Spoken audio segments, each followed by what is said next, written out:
'cause I couldn't hit the mark. No.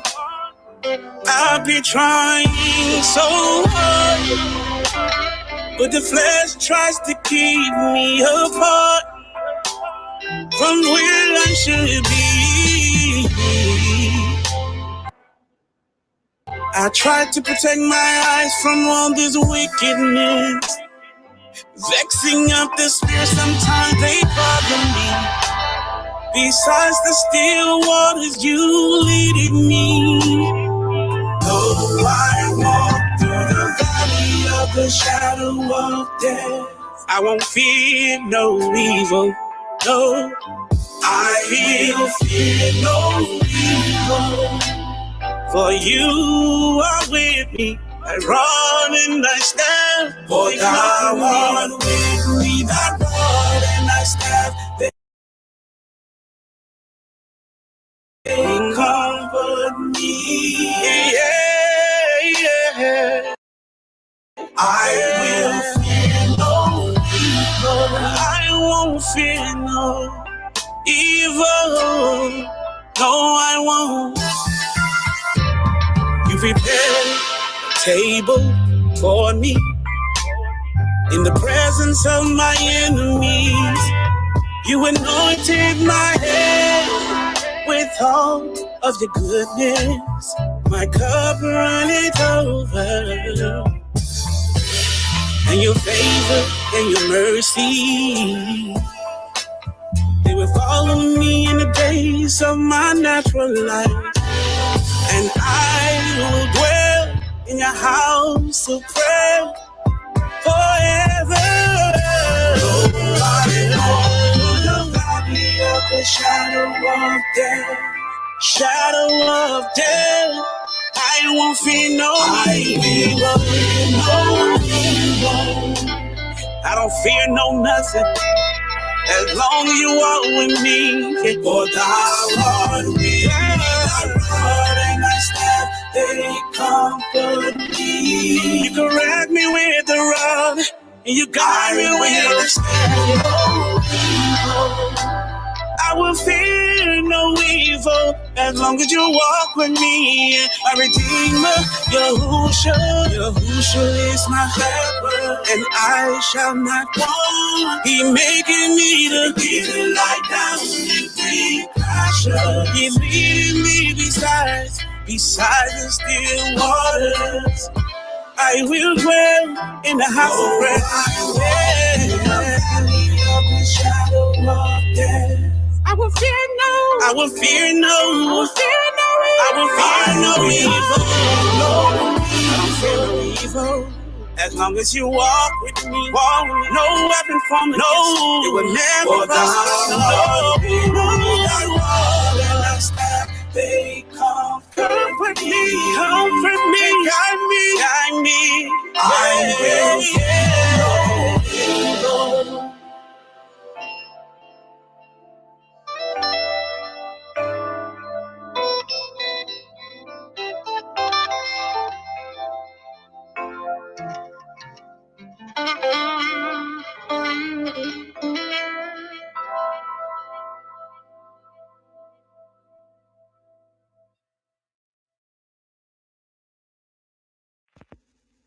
Beats for the street.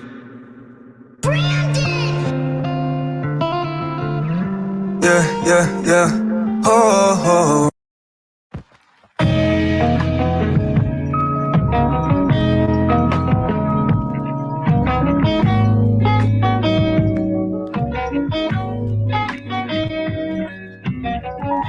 This world ain't right. Darkness without holy light. Without your sunshine, there is night. It ain't hard to decide who I love. This world ain't right. Darkness without holy light. Without your sunshine, there is night. It ain't hard to decide who I love. The grace is sufficient. They twist a few scriptures, made a fake religion. We can argue facts, but can't debate the wisdom. The serpent seed has subjugated his victims, created systems, Made the heir to the throne beg for permission. Removed his customs, fed him traditions. Merry Christmas. Satan Santa climbed down the chimney into the fire to consume a sacrificial offering. Talk about symbolism, it's spiritual. And the fact that we never seen it like that, it's hysterical. This pseudo-truth is satirical. Only time Jacob allowed to be blunt is when he lyrical. Other than that, shut your trap and get back to the trap. It ain't clear to you.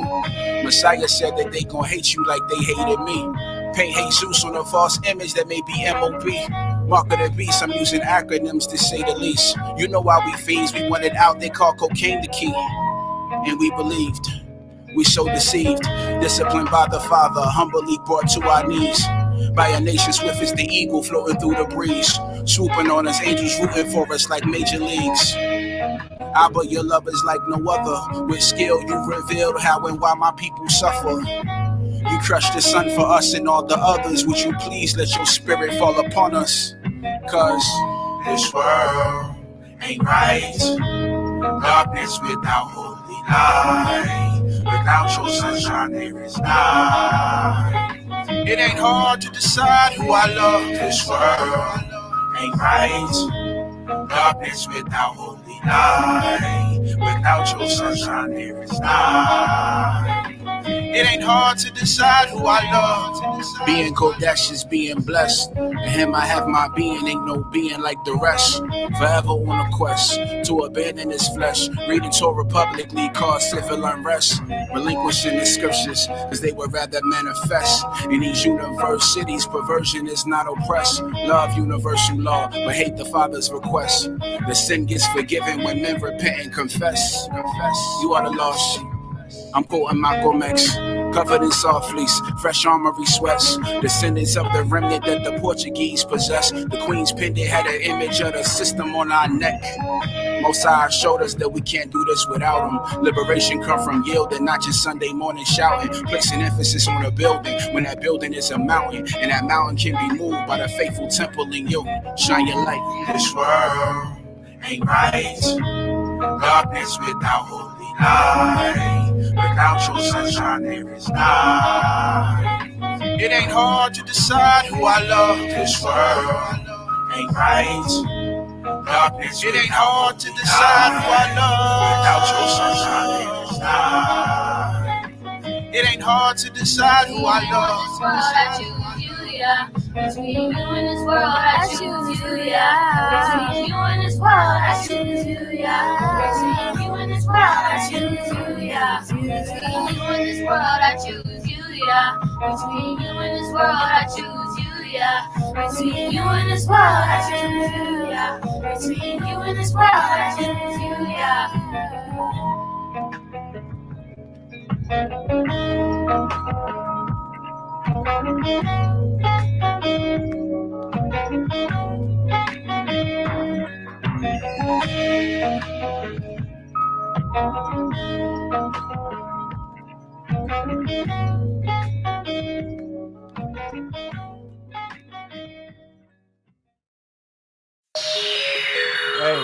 Yeah, just a little bit longer. We're about to get started. Please believe. But shalom to the brethren.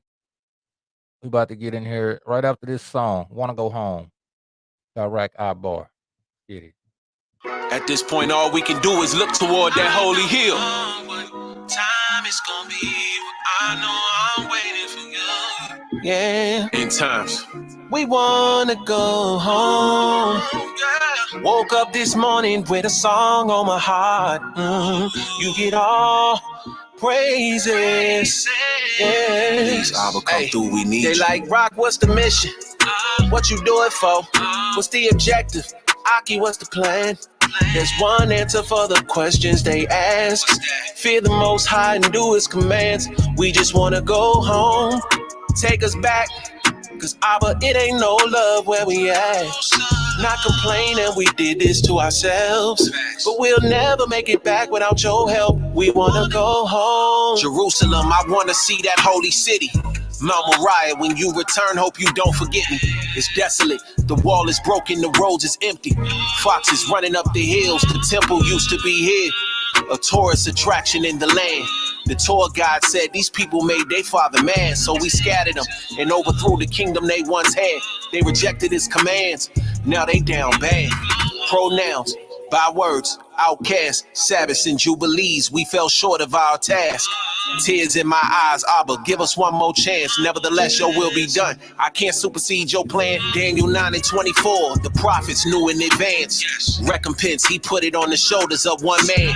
Nails in his hand, he gon' gather us again. What day and what hour, I don't know. They like, Rock, what's the mission? What you do it for? What's the objective? Aki, what's the plan? There's one answer for the questions they ask.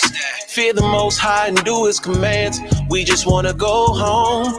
Take us back, cause Abba, it ain't no love where we at. Not complaining, we did this to ourselves, but we'll never make it back without your help. We wanna go home. Just when they thought we was defeated, that's when he showed up. You should have seen it.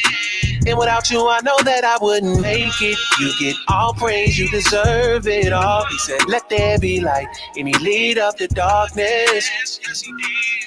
Hey, our Father in heaven, creator of all things, the author and perfecter of our faith. We wanna go home. 400 years later, fringes on our border, the Torah on the table. Judah still mourneth, the gates still languish. We finding ourselves, relearning our language, and it ain't no stopping it.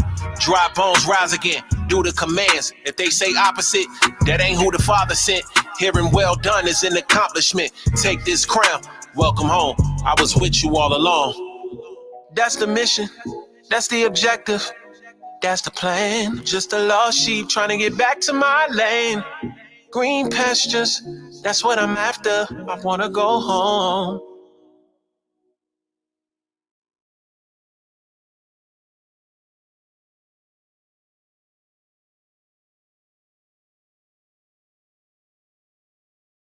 All right, shalom, shalom to the brethren. Grand rising, grand rising. Bokuto, Bokuto. How y'all doing? Good, good, good. Shalom, shalom, brothers. Grand Rise and Bogota. Hey, that brother that had that one song before you prayed, I read the bar. He said the Queen's pendant have an image with the system on our neck. On I our said, neck, yeah, that's hard. I said, man, I've seen that picture, but I didn't get that from that. I said, man, that boy did that thing. That boy did that thing right there. Right there, right there, right there. Well, hold on. Let me not do this. Let's do it. I guess we can do that. I know what's going on. Abraham Men's gathering. Shout out to the brethren. Kafo wasn't there. He left us. Left us early. We got the sis joining us. She in the car. She be in the car like me. Shalom, sis. We can't hear you. Unmute. You wasn't talking. You was chewing. Shalom. Shalom. I thought you was talking. You chewing. What's I was with chewing them this gum real Pittsburgh hard. women chewing like that? Your sis I be was chewing chewing it heavy. hard. She be chewing hard too. Let me find out. It's a cultural thing y'all got going on in Pittsburgh. It was real tasty. Well, yeah. Well, today we're gonna be reading. Sorry, y'all. I'm a little behind, but today we will be reading mostly, mainly out of the Proverbs chapter 31 and out of Second Peter chapter 3. And the reason I was wanting to do this is because me and my Isha was talking, wife was talking yesterday about submission, right? And and she felt like although men had to submit to Yah, right, to the Most High, that it was not the same as women having to submit to the Most High. I mean, to us as men, right? And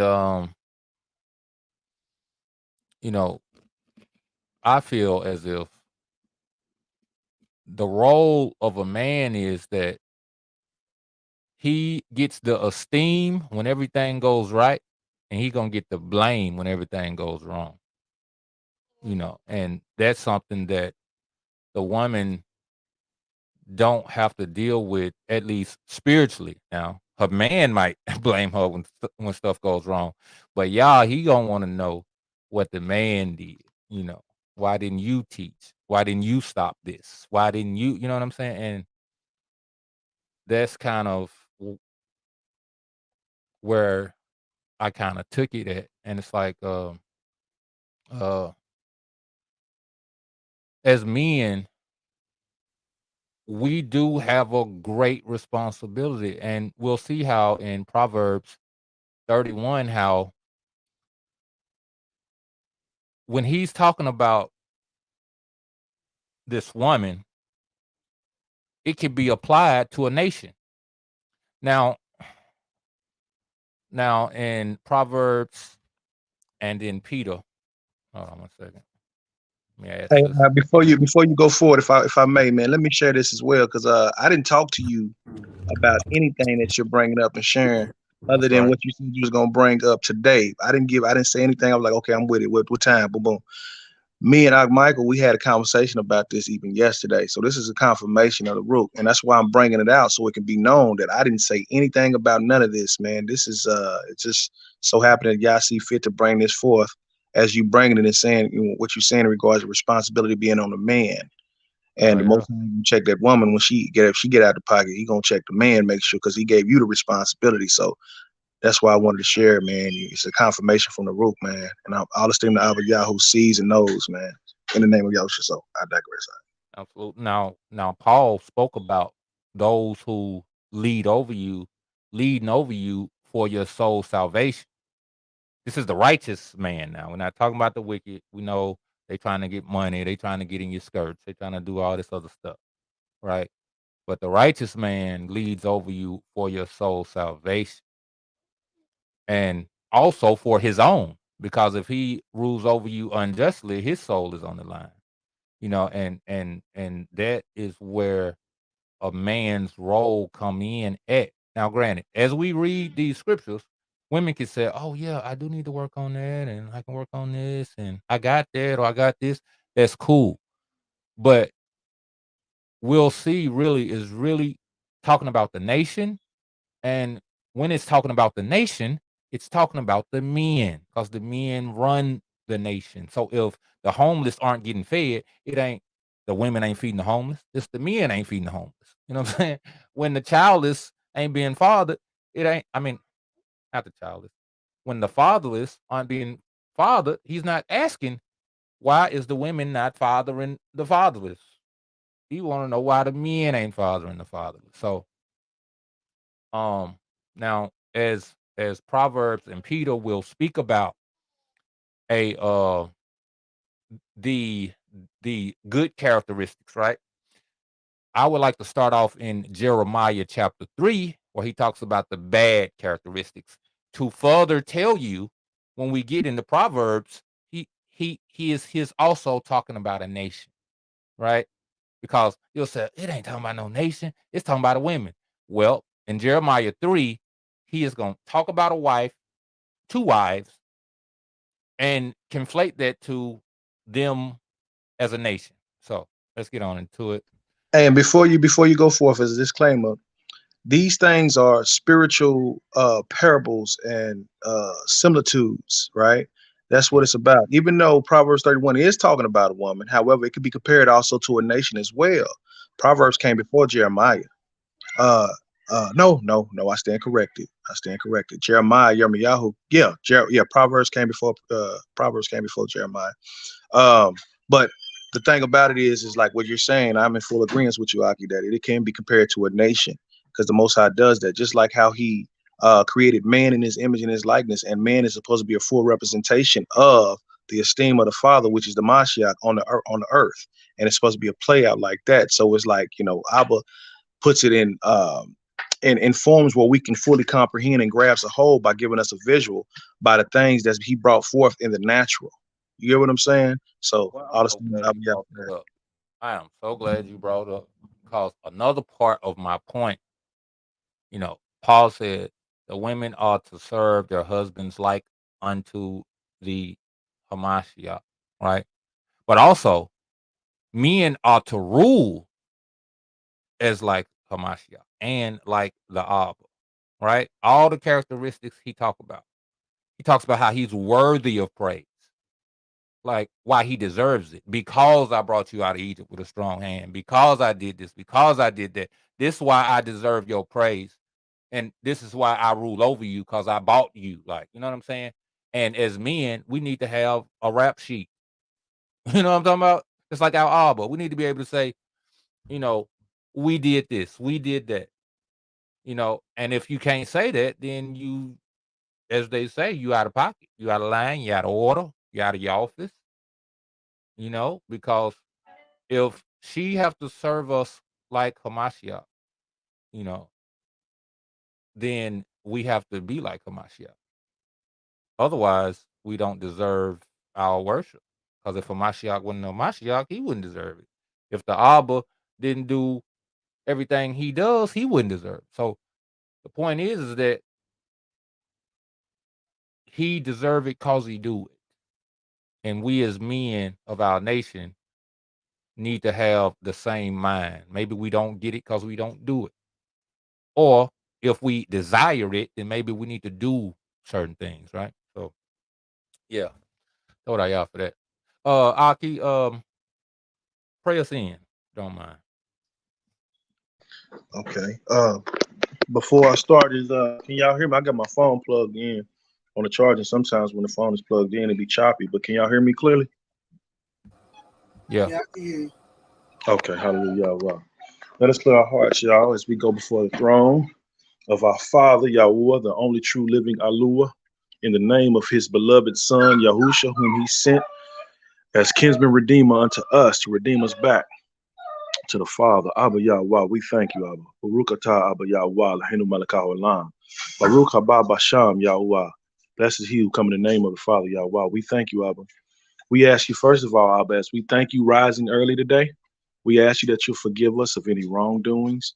Father, we also ask you, even today as we gather, that if any wrong, if there's any wrong among us, that you will reveal these things to us according to your kindness, that we may repent and to shub and turn to you, that we may do light, that we may be doing the things that you delight in, Father Yahweh, that we may fully reverence you and keep your commandments. Let us not be like those of old time who did not reverence you and keep your have mercy or compassion upon 1,000 generations of them that love you and keep your commandments, Father Yahweh. So give us a heart to do those things which are pleasing in your sight and to seek to know those things which are pleasing in your sight, that we may line up and truly be a delight unto you, Abba. As we delight ourselves in your word today, Father, we ask you that you would give the speaker, the host right now, Brandon Lewis, Father Yahweh, that you'll touch his heart, his mind, that whatever you put up on his heart, he will speak it out his mouth, Father, boldly, and bring forth the understanding thereof. And also for anyone that would come and speak anything in line with what's being brought forth today according to your truth, Father Yahweh, that you also touch our hearts, that our mouths may be in line with what your desire is, that we may speak those things which are pleasing in your sight, Father Yahweh, to the esteem of you, Father Yahweh, for we worship you in the name of Mashiach Yahusha, Adonai, our Master. We thank you for all these things, Abba. We ask you that your will and your desire be done and carried out, Abba, in Shemaim, Kudash is your name. Your Malchut come, which is your kingdom. The kingdom come, your will be done here on the earth and the rest as it is in Shemaim. Give us this day our daily bread and forgive us our trespasses as we forgive those that have trespassed against us. And lead us not into temptation and deliver us from the evil one. For yours is the kingdom, the power, and the kabod forever, Abba Yahweh. Hallelujah. So be it. So be it. Yeah. All right. Before we get started, I just want to have the sister is asking for the reference in Peter. She didn't get the chapter and the verse for Peter. Chapter 3. 1 Peter chapter 3. We're gonna be coming out of that. Thank The you. whole chapter. Chapter 3. Yeah. Okay. We like to do whole chapters around here, not just a little bit, if we can help it. All right. Now, like I said, as I said, we are going to go into him speaking of a bad wife and the characteristics of a bad wife first. I didn't add that in the title because it's not the whole scripture. It's just the foundation to find out that it is applying to a nation as well as a woman. So let's get into it. Present that screen.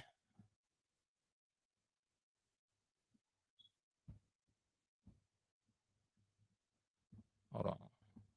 All of a sudden, I forgot how to do this. Oh, they done changed it around.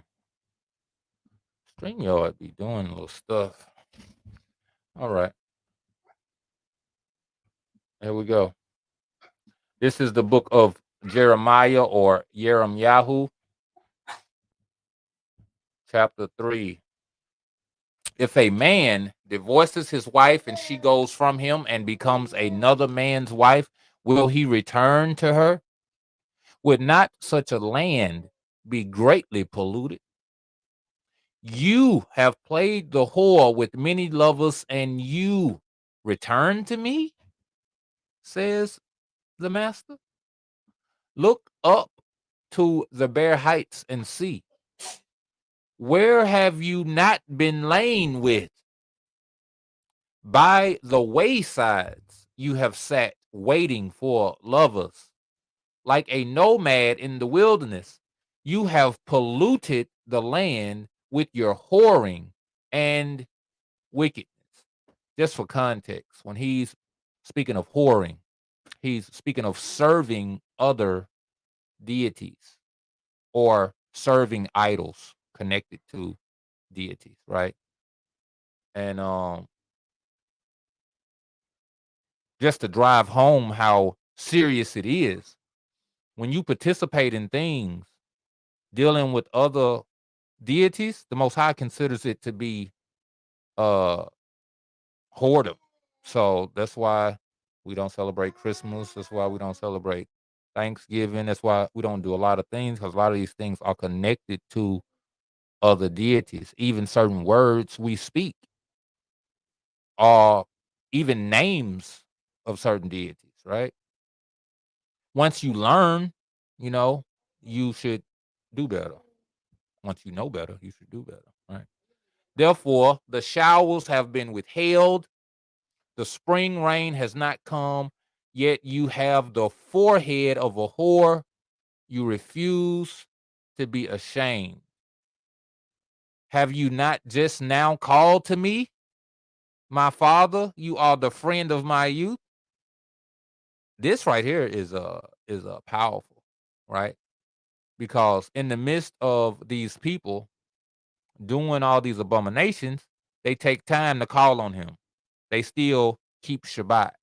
They still keeping feast days, you know, while doing all of these whoredoms outside of that, which it's the same thing happening today. People go to Shabbat class and study and shalom, shalom, and hallelujah, and leave and go and commit all kind of whoredom. All right, he said, have you not just now called to me? You know, will he be angry forever? Will he be indignant to the end? This is how you have spoken, but you have done all the evil that you could. It's also like, you know, wondering why. Why am I being punished? Why am I going through this? You know, how long will you punish me? Like, you don't know you've been like a straight hole. Like, you've been doing all this wickedness and you wonder why. This is how you have spoken, but you have done all the evil that you could. The master said to me in the days of King Josiah, have you seen what she did? that faithless one, Yasharal, how she went up on every high hill and under every green tree and played the whore there. Think about this. Us as a nation, right? Negro people, we do so many things contrary to scripture, so many things that are rooted in paganism. We out here doing yoga. We out here, rubbing Buddha's stomach and stuff at the Chinese spots and putting money on Buddha. We out I'm here talking about Happy sorry. I, Valentine's Day. I Huh? have a quick question. What's wrong with yoga? Well, it's a Hindu spiritual thing. That's where it came from. And hold on. The can you hear me? Yeah. Well, hold on. Can you hear? Can y'all hear me? Turn your thing up. Yes, I can hear you. Okay. Yoga it stems from Hinduism, like he was saying. The poses that they do in yoga, they invoke um certain evil, certain ruach or spirits. Um, they like to play with that now. Um, it's really deeper than that, but basically it's invoking evil evil spirits. Like when you bend your body certain ways, and that even to down to the name of the positions that they have, like they're spiritual. It's not just like, oh, downward dog, and we're just going to just bend this way for our body.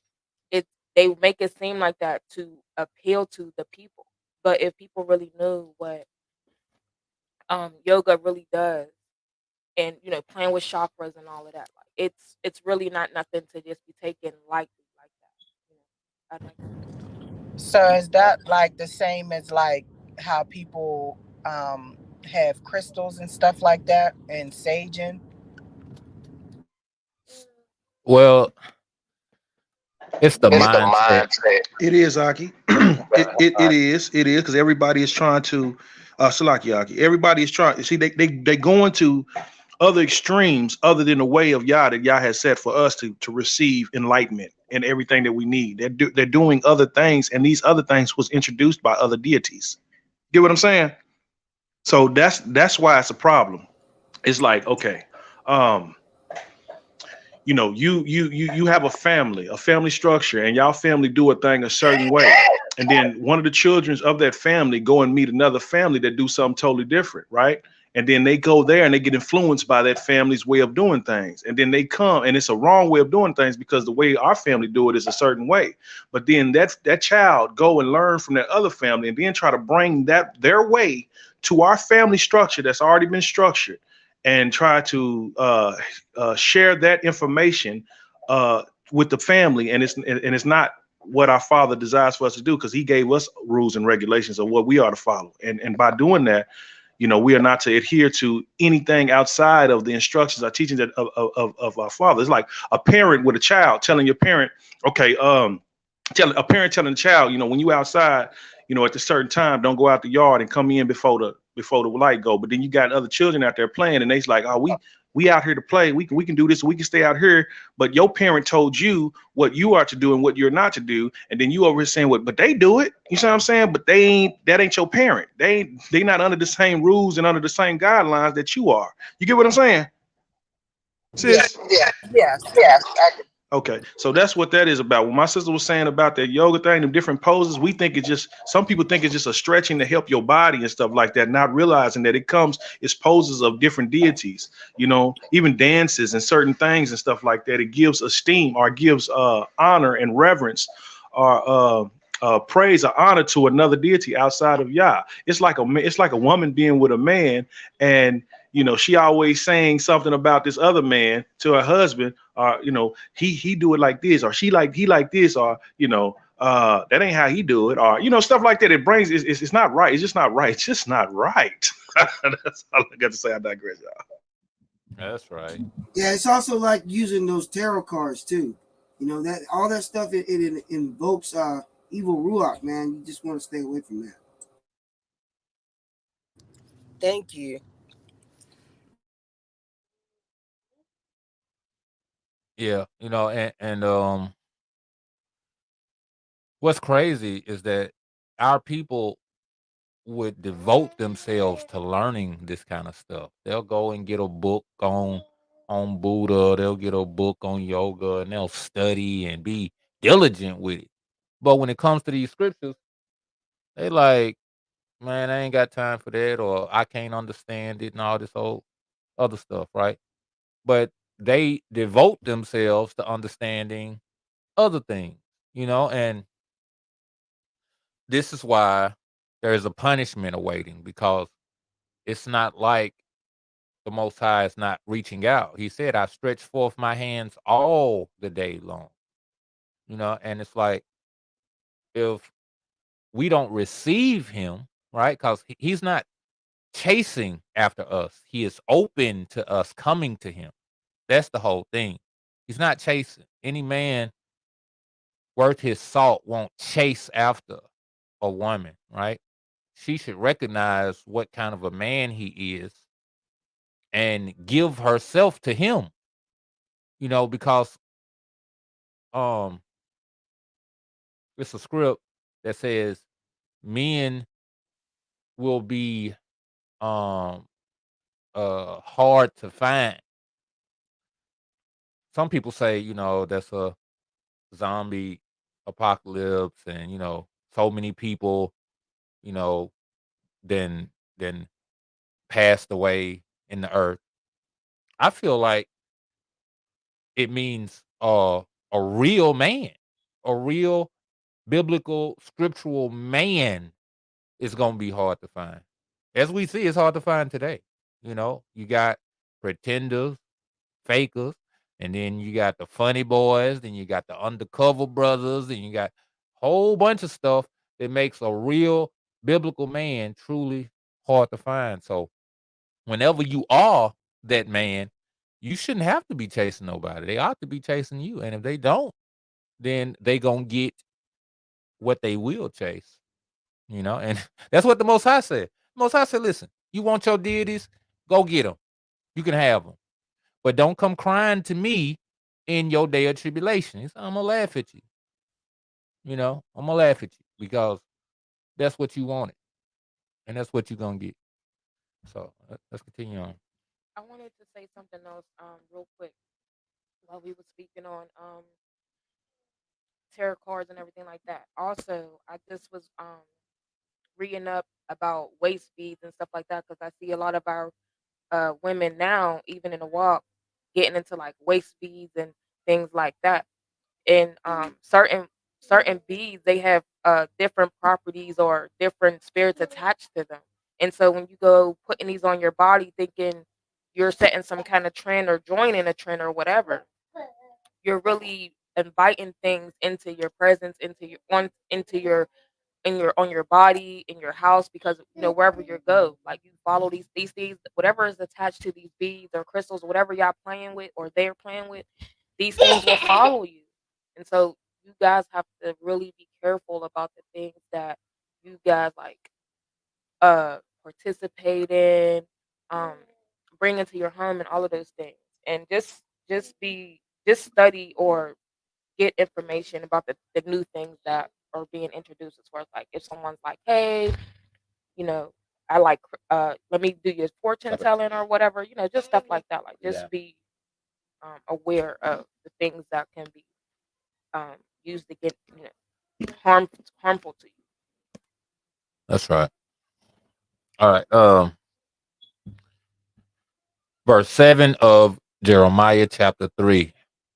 And I thought, after she had done all this, she will return to me.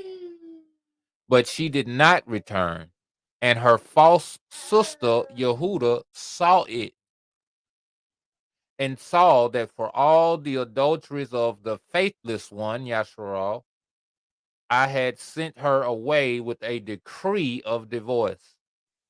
Yet her false sister Judah did not fear, but she too went and played a whore. Hold on, I think this might not be KJV. It's not. It's not because it say Judah was the Um, most treacherous. all right, all right. We're gonna get it together. We're definitely gonna get it together. Um, for any of you that don't know, right? Um, uh, the Israelites as a whole is composed of 12 tribes. Those 12 tribes turned into two kingdoms. Those kingdoms had names. One was Israel or Yasharal. The other was Yehuda or Judah, right? So, and those, at one time, it was one people. It was one kingdom. That was the kingdom of Yasharal, right? They had one king. Started off with King Saul. From King Saul, you got King David. From King David, you got King Solomon. After Solomon, you got his son Rehoboam, I want to say. And then after that, after him, after Solomon's son, it gets splits up into two kingdoms, right? That's where you get Jews from, because the other kingdom, Israel, got split up and cast out. Like he said, I gave them a bill of divorce, meaning he had put her away off to other gods. So everything he gave her with the lands and all of that, it got inhabited by other people. Now, granted, it's always certain people who stay. Always a remnant, because everybody's not wicked. He said, all shall be well with the righteous. So they always had somebody there, but for the most part, they got scattered abroad. And the main one left was the kingdom of Yehuda, which is why in the New Testament you don't hear about Israel like that. You hear Jews, Jews, Jews, Jews, Jews. Jews is not just one tribe. Jew Jews is 2.5 tribes: Judah, Benjamin, and parts of Levi. Right? So that's a little history for y'all that don't know. They don't teach you this in the Christian church. You won't know it. But verse 7. And I said after she had done all these things, turn thou unto me. But she turned not. And her treacherous sister Yehuda saw. And also, I just want to add in real quick for all the little smart alecky people. You ain't talking about uh uh uh Joseph and Manasseh and all this stuff. Okay. One of the 12 sons had two sons, and those two sons inherited his slot as being a part of the 12, right? You got Ephraim and Manasseh. That was a part of the the northern kingdom, or the kingdom of Israel, as it's called. So just so y'all know, you talking about where's the tribe of Joseph and all that. But anyway. Hey, and I saw, when for all the causes whereby backsliding Yasharal committed adultery, I had put her away, northern kingdom, and given her a bill of divorce, yet her treacherous sister Judah feared not, but went and played the harlot also. And it came to pass through lightness of her whoredom that she defiled the land and committed adultery with stones and rocks. That's wood and stone. In the Stones and old stocks. stones and stocks. What I'm saying is that that's wood and stone. When he said that the people would serve other gods made of wood and stone, right? Right. Correct, Doc. I just saying because you said stone and rocks. So I know what you meant. Right, right. That's all. 10. And yet for all this, her treacherous sister Yehuda, hath not turned unto me with her whole heart, but feignedly. See, this is a thing. People be turning. They be turning. They don't be turning with their whole heart. They be, halfway. A lot of us be halfway. And I'm gonna tell you something, putting down pork, you know, keeping feast days, that's halfway, brethren. That's halfway. That's not all of it. You know what I'm saying? It said, but they said, knowing is half the battle. Guess what that means? It's another half left to go. So we should be mindful today not to be like our forefathers in that they turned, they was doing certain things and stopped doing certain things and, went back and kind of served, went back and kind of listened. He said, faintedly. See, he wants the whole thing. He don't want a half, he don't want a piece of it. He wants the whole thing. He's not taking no shorts. Says Yahweh. And Yahweh said unto me, the backsliding Yasharal had justified herself more than treacherous Yehuda. See, this is where you get the point of the New Testament, right? Because he's about to prophesy that although he put Yasharal away, he gonna call it back. See? Where you get the 12 apostles going out calling them back, going out to all these distant lands and all this old stuff. Not only them, but to tell other Yahudim that don't know about Yahushua Mashiach, telling them about Yahushua Mashiach, that he had come, that this promise that the Most High lays out here and other places that he was going to send something, he was going to make a new statute that they could come back, that it happened. The tube news, you know what I'm talking about? The one who was going to come and free them in bondage. You ain't going to believe what Yasharal was in and all these other nations, brethren. They was in bondage. They was in bondage to other nations. They was in bondage to the practices of these nations. And, the Redeemer came. You know what I'm talking about? The backsliding Yasharal have justified herself more than treacherous Yehuda. Go and proclaim these words toward the north, right? And say, return, thou backsliding Yasharal, said Yahweh, and I will not cause mine anger to fall upon you, for I am compassionate, said Yahweh, and I will not keep anger forever. Only acknowledge thine iniquity, that thou hast transgressed against Yahuwah thy power, and hast scattered thy ways to the strangers under every green tree, and have not obeyed my voice. See, you got to understand what you've done. Do you understand that the life you've lived has been contrary to the Most High? Yeah. Once you understand that, you got to say that. That's a part of repentance, not just feeling something. See, the Christian church never told us nothing about acknowledging a false way in our repentance. They just said repent. So Brandon, so this right here is a form. Confession is made unto salvation. Once you acknowledge your transgressions and your faults and walking contrary to Yah, then you confess that you was that way. Then what happens? The Most High will be have compassion upon you as you return unto Him and do what He say. Yes, sir. Shall turn to you and show you His face. That don't mean you gonna see a big face in the sky. That means that His protection, His guidance, His care, His ahaba will return to you. Because when His face turned from you, that means all that is gone. His ahaba is gone. His compassion is gone. You in rough straits.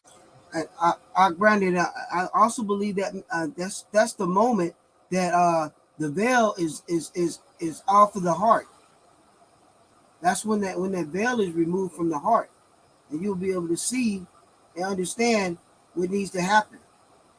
See, a lot of people are blinded before that, but once you turn back to the Most High, that veil is lifted. You know what? That's a key thing there, right?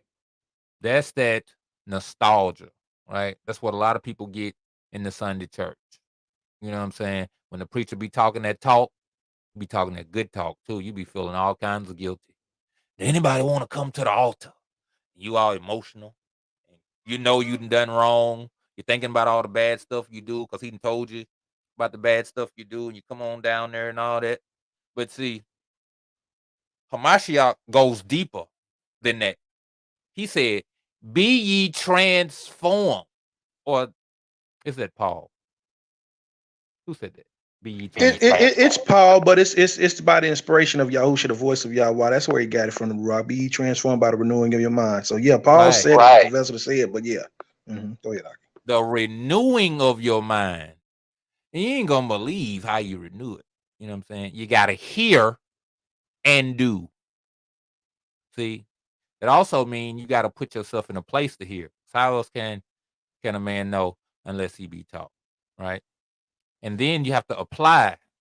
You know, you got people sitting up under good teachers. A lot of people come across this podcast, be like, you know, that's cool. That's cool what them brothers talking about. We ain't just talking to be talking. We talking for you to do something. You know, to apply. That's right. You know, and because if it's not applied, then it's wasted, and that's really blaspheming. That's what, you know, to make something of none effect, right? The words of truth, the power of Yah, the power of the Ruach HaKodesh. You make it to none effect when you don't use it. You know, when you hear something, you hear, man, you know what, man, you could be free. And you be like, no, I can't be free. I can't be free. You just made that word to none effect in your life, at least. Somebody gonna use it. Somebody gonna take hold of that thing. You know, that's why Hamashiach said the amunah, the trust or faith of a mustard seed. You got enough trust and you're gonna step out. See, you gotta trust in something. A lot of us do dangerous things because we trust in something. We'll go into a dangerous place because, you know, we have a gun. We trust that if anything go wrong, somebody gonna get shot.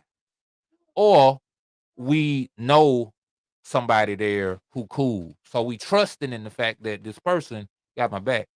We got to have that same kind of trust of believing and moving. There's a believing and a moving that has to happen. That's why I said, show me your faith. I'll show you my works by my faith. Or no, I will show you my faith. Right. It's show By me my your works. faith. Show me your faith without works, and I'm gonna show you my faith by my works. So I'm gonna show By you my my faith by what I do. You're gonna see my emunah by what I do. Actions. Watch my footwork. You know what I'm saying? And that has to be the difference. That's what's gonna separate people. You know, I don't wear Nikes because of my amunah. I don't drink Sprite because of my amunah. You know, I will pack up and go across the country for my amunah. I will take off work and miss income for my amunah, right? But it's greater things. It's other things than that. It's not always so intricate. Sometimes you need to go and pick up that piece of paper off the ground that flew out of your hand for your amunah.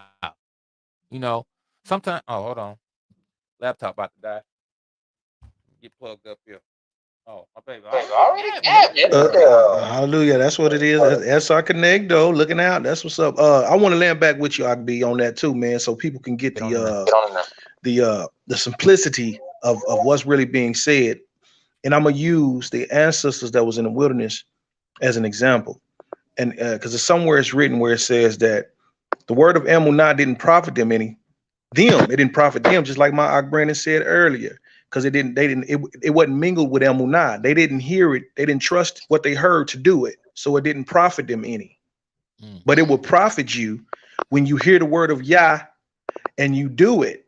Then it'll profit you. Some people now, I know in today's time, some people might question certain things that come up before to see if that's the word of Yah. But see, this is the thing. Yahweh will confirm that thing as well, especially if you have a doubt about a thing, because that's how kind Yahweh is, because he wants you to line up. So if he says something to you or sends somebody to you to share something to you, and you're doubting that thing, then somebody that ain't had no conversation with that person, nothing, because the Ruach Yah knows, will confirm that thing. you know, and you can be assured, and then you okay, man, I'm hearing this again. I'm hearing this. It's a reason why you keep hearing the same thing over and over again. You know, I'm talking about in line with Yah. I ain't talking about no negative stuff. I'm talking about the word of Yah when it comes to this is what Abba Yah wants you to do. And he wants you to do, he wants you to keep his commandments. He wants you to follow. He wants you to have him with all your heart. That's wholeheartedness, not feigningly like that, like the ancestors did back then that we just read about. He wants you to be all the way with him. 99 won't do. 100% all the way through and through. That's how Yah chose you, and that's how he wants you to be. So, that's how we got to be. And so with that, I digress. RB, you got the floor still, brother. Got it. All right, told y'all for that. Pardon me, y'all. I know it'd be hard to get through these chapters, boy. We get talking and talking, but hey, it's much needed. You know what I'm saying? Told y'all. Let's rejoice in the word of the Most High. Yeah. All right. We are in Jeremiah chapter 3, verse 13. Only acknowledge thine iniquity, that thou hast transgressed against Yahuwah thy power, and hast scattered thy ways to the strangers under every green tree, and ye have not obeyed my voice, said Yahweh, says Yah. I get confused. My brother said Yahweh. We say Yahuwah. So I'm caught up in between saying what I know and being, being hospitable to my brother and his words. Anyway, turn, old backsliding children, with Yah, saith Yah, for I am married unto you. Listen, this is why people go into hell. This verse sound all sweet and it is. It is. It's the Most High revealing his heart, right? But this is why people go into hell, because you serve a power that got so much ability to destroy. I'm talking about, listen, man can make you poop your guts out your mouth. Man can make you, die slow. Man can make just the worst things imaginable he is able to do. Man can make you starve to the point you eat your children.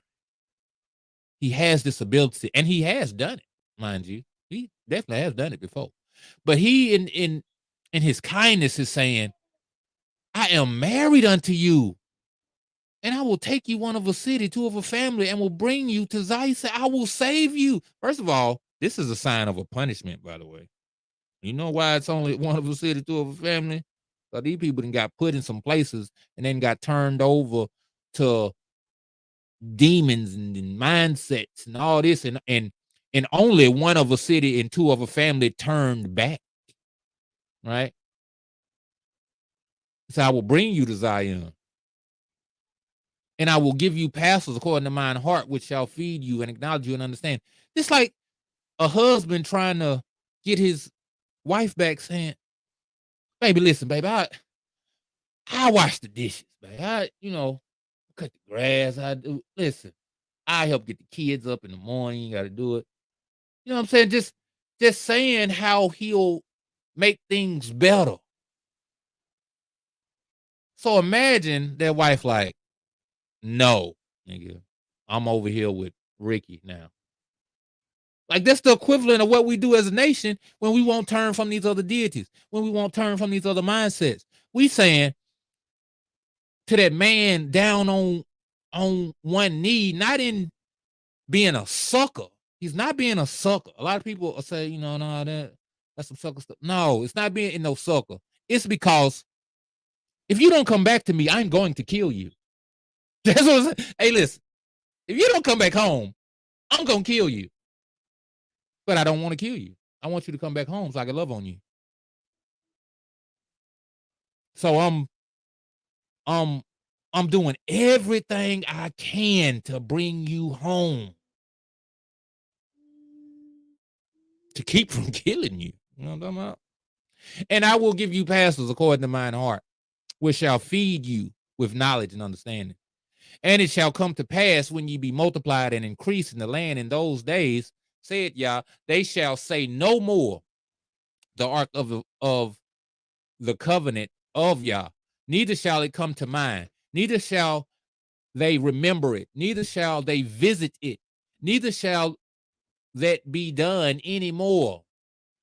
Because he's gonna be there personally. You know what I'm saying? You don't need no Ark of the Covenant. At that time, they shall call Jerusalem the throne. Listen, the throne. You know why? Because he's gonna sit on it.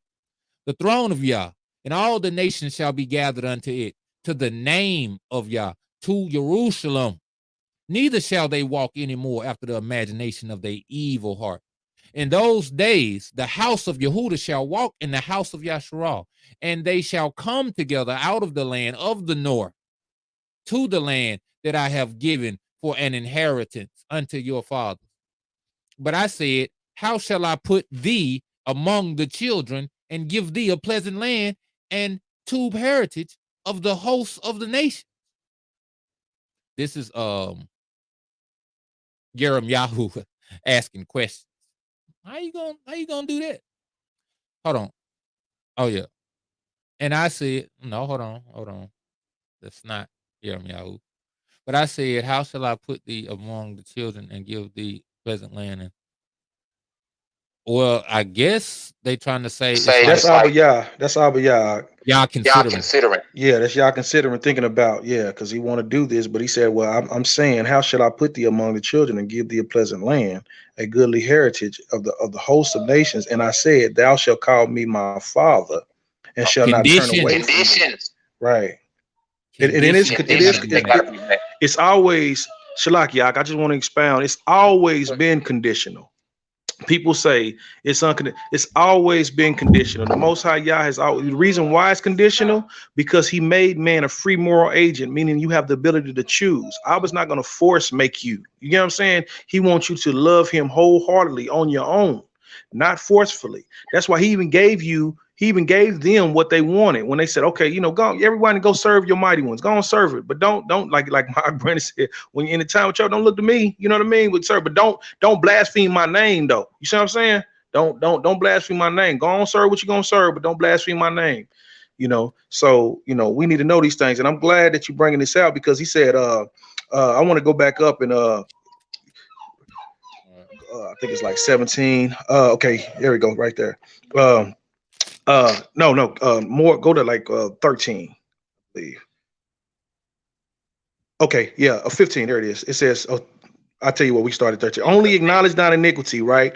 Now, in order for you to acknowledge your iniquity, you have to know what your iniquities is. I have heard so many people say, and I was one of them once upon a time, forgive me of my faults, forgive me of my trans. Well, do you know what your transgressions are? Do you know what your iniquities were? How can you acknowledge something that you don't know?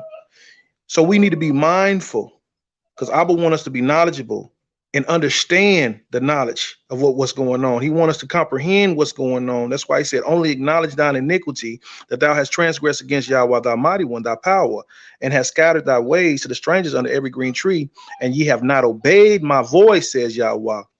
Then it goes on to say, turn, O backsliding children, to say Yahweh, for I am married unto you, and I will take you one of a city and two of a family, and bring you to Sion. Go ahead to 15, 17. That go my nephew right there. Man. What's up, Afro? Afro-Asiatic. Hebrew. What it do, bro? What? And then he says, and I will give you pastors. See, this word pastor is shepherds. That's what we know as shepherd. And I will give you shepherds. Right? These are shepherds. According to mine heart, who shall feed you with knowledge and understanding. That's a product of the Ruach HaKodesh, of the Ruach of Yahweh, knowledge and understanding. Yah want us to know, and he want us to comprehend. He don't want us ignorant. And it shall come to pass when you be multiplied and increase in the land in those days, said Yahweh, they shall no more say the Ark of the Covenant of Yahweh. Remember, the Ark of the Covenant had the 10 commandments within it. It had the Aaron rods that budded, and had the manna. You gonna be the temple. Most High Yah is gonna have that in you. So it ain't gonna be no need for the Ark of the Covenant. It ain't gonna be brought to mind anymore. Neither shall they remember it. Neither shall they visit it. Neither shall they be done and anymore. Just like my ox said, it ain't gonna be no need for that no more. Yahweh's gonna be there. The esteem of Yahweh's gonna be there. And the esteem of Yahweh's gonna be there in you as well, because he's gonna put his laws and he's gonna write it on your hearts and in your mind. And that covenant is gonna be there within you, in your heart, not on tablet stones. Because remember, the tablet stones is in the ark. Now this is going to be within you because you are that temple. And at that time, they shall call Jerusalem the throne of Yahweh, and the nation shall be gathered to it in the name of Yahweh. So to the name of Yahweh. So I was sharing with the family the other day about, we know that the kingdom of Yahweh is righteousness, joy, and shalom within us in the Ruach HaKodesh. However, Yah is still going to fulfill his word in regards to our inheritance that he gave to us through our forefathers by way of an oath. So, but we got to meet those qualifications. And as we meet those qualifications, we set ourselves up to receive the Hab that the Most High want to show and the benefits that he had, because it is conditional. The Most High has showed his character through Moses, saying that he loved, he keep compassion to the 1,000 generation of them that have him and keep his commandments. But he also paid those that hate him to his face, who does not reverence him and keep his commandments. So, he only speak well to those that are doing right, and doing right is doing it Yah's way and wholeheartedly serving him. But the other is those that don't, and he just is nothing but doom and gloom for those. But with that, I land, Aki. Go ahead, brother. You got the floor. All right. That's absolutely right. I'm in full agreement. Sister Tanika has handed out the olive branch to a brother named Philip, and he is trying to join us, but he's not completely connected for some reason or whatever. So come on in, Brother Philip, and we will receive you. We are all about edifying, uplifting any who seeks it. So come on with it. Surely, as a wife, okay, now for any of you new to this, we are going over the characteristics of a righteous wife that also should be the characteristics of a righteous nation, right? So we're mainly going to hit Proverbs chapter 31. Everybody talks about Proverbs 31 woman. It is my belief and understanding that we are also to be a Proverbs 31 nation, right? And there's also other characteristics in First Peter chapter 3. So in order to lay that foundation, we are in Jeremiah chapter 3 talking about the characteristics of a wicked wife, when he specifically talked to the nation and compared them to a woman, right? So it ain't just me talking. Proverbs 31 is about a woman. The Most High has compared us to a woman that's not virtuous, compared us to a whore, right? But he is calling us and he is desiring us to be a virtuous wife to him. So that's where we are at the moment. Jeremiah chapter 3, verse 21. A voice was heard upon the high places, weeping and supplications of the children of Yasharal, for they have perverted their way, and they have forgotten Yah, their power. Return, ye backsliding children. It's also saying, return, ye backsliding wife, and I will heal your backslidings. Behold, we come unto thee, for thou art Yah, our power. Truly in vain is salvation hoped for from the hills. As you know, the Most High said, don't worship on hills and high places. This is a custom of pagan nations to service their power. So when he's saying salvation, in vain, salvation is hoped for from the hills, he's saying you can't hope for salvation when you serving these other deities, right? Which is a good shot to a lot of people, because this nation is comprised of a lot of things in service to other deities. A lot of people watched the Super Bowl the other day. You ask me, it's in service to another deity. They do a lot of Illuminati, satanic type stuff involved. You know why? Because it's to a deity. It's definitely not to the Most High Yah. You better believe. Truly in vain is salvation hoped for from the hills and from the multitude of mountains. Truly in Yah, our power is salvation of Yasharal. For shame hath devoured the labor of our fathers from our youth, their flocks and their herds, their sons and their daughters. See, this is how the Most High destroys. See, he gonna get the fathers, the sons, he gonna get the flocks and the herds, and the daughters. We lie down in our shame, and confusion covereth us. For we have sinned against Yah our power, we and our fathers, from our youth even unto this day, and have not obeyed the voice of Yah our power. All right. Now, we just laid the foundation that in context of a woman, because here, for all of you just now joining us, here in one, he compares a wife to the nation, right?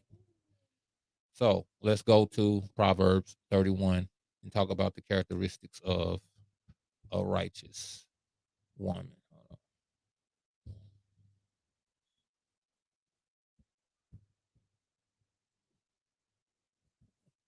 What's going on here? All right, let's get it right. Does anybody have anything to add or any questions?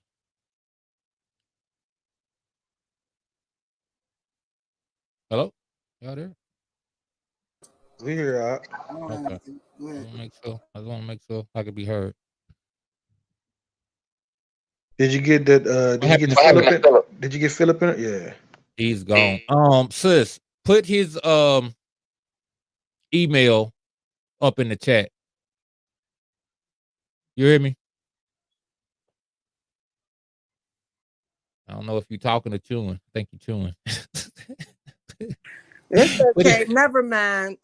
We having some technical difficulties with the internet service, so he said he'll join a little bit later. Or well, tell him he can tune in. He can tune in on YouTube and ask questions through the chat. Okay. Okay. Thank you. It's a link. I'm gonna tag you in the link. Okay. To the YouTube. I didn't know he was gonna get on like that, dude. Yeah, you asked to join, Mr. Fields.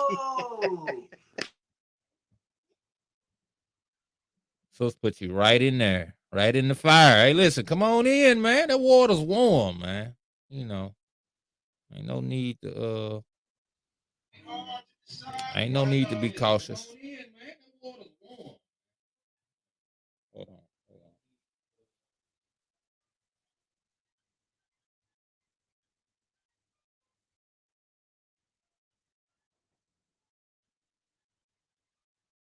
What's your name ain't coming up? Ain't we friends?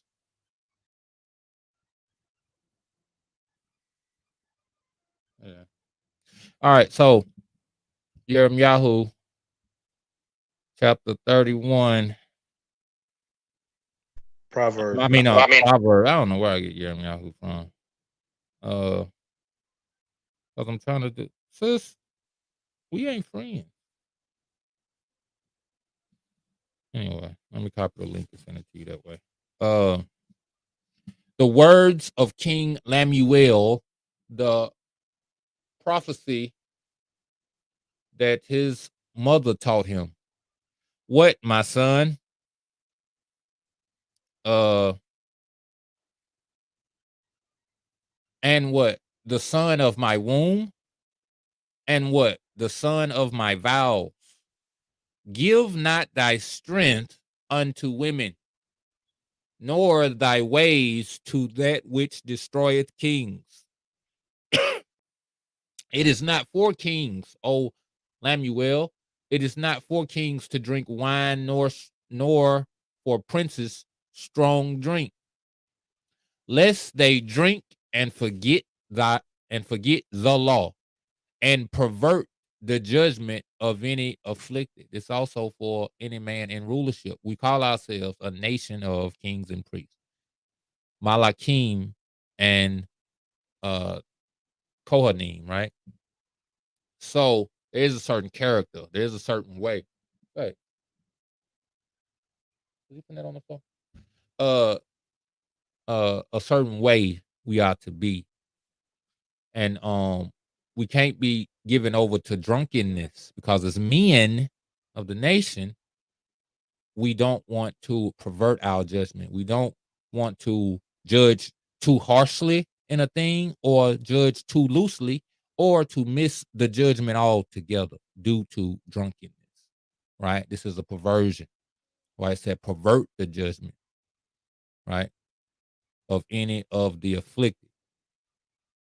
Give strong drink unto him that is ready to perish, and wine unto those that be of heavy hearts. Let him drink and forget his poverty, and remember his misery no more. Open thy mouth for the dumb in the cause of all, such as are appointed to destruction. You know what's crazy about the Proverbs 31 in this walk? Sisters will put Proverbs 31 on their shirts and stuff. Proverbs 31 woman. Well, they need to put Proverbs 31 verse 10 to whenever it ends, because this first part is clearly talking about rulership and how it ought to be conducted and how men ought to be, and then it goes into talking about a woman, which gives me even more of an unction to say this is subconsciously, right, or underlyingly talking about the nation. It's like it'll give you the whole thing as if it's a woman, but it's really in context, in true context, it's trying to tell you about a nation. Because why is it talking about this man and his rulership, then talking about a woman? And Shalak, before you go forward, going back to the opening statement, it says it was this is what was told. This is Lemuel's mother speaking to him about this prophecy. How it goes, it says the words of King Lemuel, the prophecy that his mother taught him. Yeah. Because, not being this woman is going to cause it. Like my brother said, Proverbs came before Jeremiah, right? So Proverbs come, and all of a sudden you have you have the Most High talking about a wife that's not virtuous. Bam! So, you should have had a TNT boom right there, man. Told all y'all for that. I thought I had a bomb, man. Congratulations, well done. I'll take that too. That's it. That's right. So, yeah. 7. Let him drink and forget his poverty and remember his misery no more. Now, here we get into rulership, what a man ought to be doing. Open thy mouth for the dumb in this cause of all such as are appointed to destruction.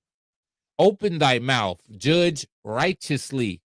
In many cases, man, I do the Script Talk podcast where we go and look for scriptures and find ways to help us live, right? And in many, many, many books, it's talking about the same thing. Judging righteously, judging the causes of the widow and the orphan, judging between your brothers rightly, right? Calling for the manifestation of the Most High in the earth is what it's all calling for. Open thy mouth, judge righteously, and plead the cause of the poor and needy. Who can find a virtuous woman? Listen, went straight into that thing, didn't it? For her price is far above rubies. Aki B, let me share with you. Let me share with you on this one. This virtuous woman is wisdom. For her price is far above rubies. Nothing can be compared to her. This is wisdom speaking. That's what it is. It's wisdom. Who can find a virtuous woman? That virtuous woman is wisdom. There was another proverb where it speaks about the immoral woman, but it was talking about immorality, standing in the way and trying to get people to, trying to get the simpleton to come into her to do all this and all that and all that. But that was also prophecy, a prophetic. You know what I mean? See, Abba will use the things that are natural to help you comprehend the things that are root. Wisdom, it says, man, I was told by, go ahead though, but this virtuous woman, y'all, is wisdom. Her price is far above rubies, man. Nothing can be compared to wisdom. Go ahead. Go Don't let ahead, me don't let me stop you. stop you. The heart of her husband does safely trust in her. Yah used wisdom, and before the foundation of the earth and everything, he possessed wisdom and brought forth, and through his building, wisdom was there. Wisdom was the application that Yah used to create everything. Because wisdom is the application of knowledge and understanding, skill, and that's virtue. That's what virtue is. Wisdom. The virtuous woman is wisdom. I'm gonna land there, bro. Cause we're gonna get more downloads as we go, but that's it. Wisdom is that virtuous woman. All right. Uh, it's a lot of ways to see this, right? And I agree, it is wisdom. You know what I'm saying? And Proverbs 3, I want to say, instructs us to seek after wisdom. It's either 3 or 1. Seek after understanding and knowledge, right? And to get wisdom. And says to do it more than gold, to do it more than you would look for gold and treasure. So there is ground for that, right? But in context of a nation under Yah, right, it says the heart of her husband, who would be Yah, right, doth safely trust in her. So he could talk about us like he talk about Job. Have you considered my servant Job? You know what I'm saying? Like, do we live that kind of life? The Most High be like, you can get them. I ain't even worried about it. I trust. I trust he gonna be all right. I trust he gonna do it. You know what I'm saying? Like he said about Abraham, he will command his house concerning. He said, I know that he will command his house concerning me. These are virtuous men, right? That cause the heart of their Ish, Abba Yah, to safely trust in them, right? So that he shall have no need to spoil you. He said, man, listen, I got these people. I don't need no other people. He said, listen, I'm going to Baruch you and your seed and everything after you. Hey, Aki, and that's the point. These men that did that was possessors of wisdom, which made them virtuous, which made them where Abba can safely trust in them because of their wisdom. Matter of fact, if you go back to the nation, when they was to apply everything that the Most High given to them, it will be considered wisdom for the nations that they come by. Like what such a wise people. You get what I'm saying? Such a wise people that have such laws and regulations. That's provided if the people would have followed the program that the Most High has set for them to be considered wise, but we see that they wasn't. But yeah, hallelujah. The fear of Yah is the beginning of wisdom. That reverence, you know, it's the beginning. It's not all of it, because you fear him, but now your wisdom should also teach you how to conduct yourself with him. You know, it's not just about an inner thing. That inner have to manifest in the outer. You know, that's where Christianity hurt us the most, because it gave people a cop out of just feeling something. You know, man, I love God, man. I love him. I said, how do you love me? You don't do it. How do you love me and you don't keep my commands? They worship me with their mouth, but their hearts are far from me. How? How? Man, I love them, man. I'm gonna go sleep with this, you know, whore that I ain't married to, or that I ain't providing no kind of a covering for. I'm gonna, I'm gonna go and defile the daughter. Yeah. And Aki, another good example is the patriarch Yahusuf, who walked with wisdom. The reverence of the father was with him because he because of the reverence toward Alua by way of the teaching that he received from his father Yaqub. He refused to sleep with that woman that was married to that man. And because of his wisdom and his stand in reverencing the Most High and keeping his commands, it took him through some hardships. But There's another proverb that speaks about wisdom, take you through what Sharak, take you through some hard things or whatever, but to test, but at the end, put you in an esteemed state, which he also went into an esteemed state by way of his obedience. Because of his obedience to the reverence and the of applying the obedience that come by way of the commandments, keeping the commandments, he went into prison. And because of that, he was put in a place where he was able, where the Most High was able to bring forth certain things for him that he could be recognized. Like when the two people had the dreams, and Abba gave him the ability to interpret those dreams, and it happened exactly as he said it. It put him in a position where he was going to be set up with the king of that day, so that when the Most High put a dream on the king, we know the story, but just for the sake of those that don't know, he put a dream on the king, which is Pharaoh, and Pharaoh wanted to interpret the dream, and couldn't nobody interpret. Not all his so-called wise men around it they couldn't do it, but the man that got his dream interpreted and it happened exactly how Yosef said it would, he remembered Yahusef, and that brought him forth. And Yahusef, when he was brought forth to the king, was able to interpret the king's dream. Not only was he able to interpret the king's dream, he was able to even share the king's dream. So he was able to share, interpret the king's dream, and by way of that, the Most High exalted him in a position where, because of his reverence, it all started from the reverence and obedience to the Most High Yah by keeping his commandments. But it put him in a place, it led him to a place, and put him in a place in the end of exaltation where he was able to even save his family because of his reverence and his obedience to the Most High Yah. So these stories are there to cause us to recognize and to see, the manifestation of how Abba reacts or respond to those who reverence and love him and keep his commands, man. And you see how you become exalted by going through it, even going through the hardships. But he had that because he had the wisdom. He had that wisdom. He was virtuous.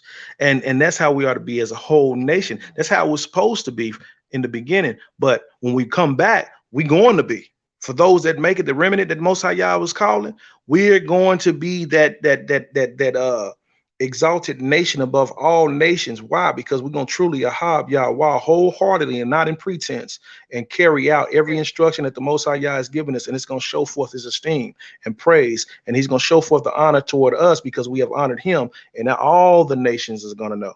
So, all esteem to Abba Yahweh for that. Hallelujah. So they are. Absolutely. So be it. She will do him tube and not evil all the days of her life. Notice it didn't say of his life. Of her life. That's what we're supposed to be doing to the Most High Yah. Not supposed to be some cutoff period. I'm going to do it for 6 weeks, and I'm going to stop for 6, and I'm going to get back on it after this. Or, 6 months from now. When I get my check, at the first of the year, I'm gonna get right, and I'm gonna stop doing all the filing. No, you better start yet while you yet have breath in your lungs. Choose you this day whom ye shall serve. She seeketh wool and flax, and worketh willingly with her hands. You see, application. She is like the merchant's ships. She bringeth her food from afar. She rises also while it is yet night, and giveth meat to her household, and a portion to her maidens. This is, as a nation, we have to feed our house, you know what I'm saying, your husband with a wife with children, and also feed the strangers and the Gentiles, brethren, them the maidens in the marriage where Yahusha comes back, and marries us as a nation. We're gonna have bridesmaids, servers, the other nation, maidens, right? So in this time, prior to his coming, we gotta be properly dressed, and we have to cause them, the strangers and the sojourners, to be properly dressed as well, right? She considereth a field and buyeth it. With the fruit of her hands, she planteth a vineyard. We should be capable. We should be just with our money, without spending. I'm cut deep, bleeding on the floor, because I just be buying stuff sometimes, buying stuff I don't really need. You know what I'm saying? I'm not considering fields. in buying it. Now, this could be as a hey, well, over here tearing the Bible. Uh but as a nation, we should be about adding to, as we see in the parable about the 5 talents. The Most High gives us gifts, and upon his return, he wants to see what we have done with these gifts. Son, he wants to see, have we added to? How many fields have you bought? Not, it don't have to be like physical fields, but how many lives have you changed? How many people have you caused to consider the Most High Yah? Because these are land as well, right? That the Most High could dwell upon and walk upon. These are temples. You know, how many temples have you bought? Bought what? With the price of your sacrifice of yourself, in order that others might come into the knowledge and understanding of the Most High Yah, right? If we supposed to be like unto Hamashiach, we suffer, we give up, we go without, we crucify ourselves to our fleshly natures. That nature that said, man, I want to hit that, man. I want to hit that right now. That flesh that said, man, I don't feel like being nice, man. I feel justified in snapping, cussing everybody out. You crucified it. You said, nah, I ain't gonna do that. I ain't gonna do that. Because I might turn somebody away from that. You know what I'm saying? I wanna live in a way that draws people. Somebody's off mute and it's causing some problems. I wanted to, strengthen your account, what your witness in regards of, people being land. We just read early in Yirmiyahu the prophets, just to bring back to remembrance, right? The Ruach HaKodesh bring all things back to our remembrance. That he said, when a woman go away from a man and married another man, can she go back to her husband? Wouldn't that land not be polluted? So he was talking about that. You see that? So that land is that person. So yeah, told y'all for that. These some jewels you dropping. I get at the Ruach Yahweh was bringing out, man. Oh, I understand. Hallelujah. I prayed for before we got on this podcast. Let us help each other and help others and ourselves. So yeah, man. Toda for pointing that out. She girded her loins with strength and strengthened her arms. Paul told us about righteous apparel, about a shield of this and a a girdle of that and a helmet of this, right? Righteous apparel. It said Hamashiach is gonna come back and kill all of those with foreign apparel, right? You got the wrong garments on.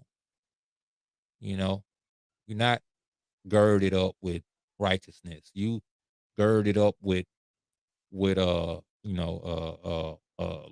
or greed or slothfulness, or you know what I'm saying? You got the wrong characteristics. It says she, this righteous woman, this righteous nation, girded her loins with strength. Who is the strength? Thy power, Most High Yah. Girded her loins with strength and strengtheneth her arms. Because she girded her loins with strength, because she puts on the Most High Yah, he gonna strengthen her arms, her doings, right? As you do, as I command you to do this day, it shall be well with you, right? She perceiveth that her merchandise is too. Her candle goeth not out by night. That means she is working tirelessly. She is always about the work. Not that she don't never sleep now. This is definitely not literal in that, her candle is burning because she's all, you know what I'm saying? It's that she possesses such a nature about herself. You could also compare it to the wise virgins with the oil that got light. There you go. Go ahead, The Doc. I know you in there. 'Cause I know the voice no, thing you ain't good. no I don't fight. want. If you want to do it, you right. You right. The candle. You right. The menorah. The menorah have it's seven candlesticks. Well, six, three on one side, three on the other, and one in the middle. But these are all representations of characteristics: knowledge, wisdom, understanding, might, counsel, reverence. You know what I mean? The ruach of Yahweh. These are all that she's carrying. Knowledge, wisdom, and understanding. That's a candle. It don't go out by night. Night can be. You know how we hear. Weeping may endure in the night, but joy cometh in the boker, right? Right. Person going through a dark time in their time in a thing, but her light don't ever go out. Her candle don't ever burn out. In those times in those dark times, it's always lit. The light is always on. That knowledge is always there. That understanding, that skill is always there and present. That wisdom, how to apply and how to be and how to move and maneuver is always there. Why? Because that person has made that nation has made Yahweh their trust, their esteem, and their strength and their might. And he has given it to them for them to be that way. The light of the sun, the moon reflects the light of the sun, and that's why the nation is considered as a woman, because we are the receivers and the Abba Yah is the giver. We only reflect that Abba has given to us by way of Mashiach. Is that not what a woman does for a man? Is that not the expression that the Most High Yah has created on the earth as a representation of himself with the nation and his people? All these things speak volumes and speaks, witness to the Most High and his creation. If you can see it. That's right. But with that, I digress. Did that thing. Told y'all for that. Man. Her candle goeth not out by night. She layeth her hands to the spindle, and her hands hold the distaff. Now, I don't know what a distaff is. Let's see what a distaff is. Let's see what a distaff is. Let me plug in so y'all can get it.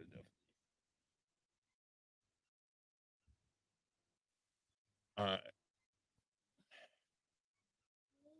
What is a distaff?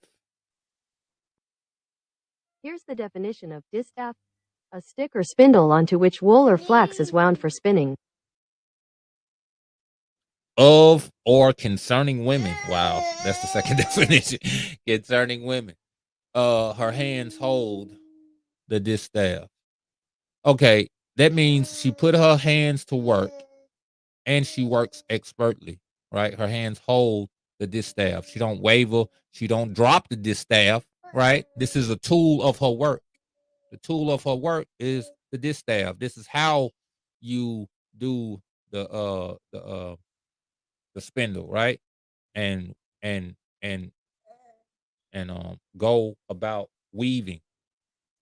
So she handles that. She handles her business. She stretches out her hand to the poor. Yea, she reaches forth her hands to the needy, as we saw in Proverbs.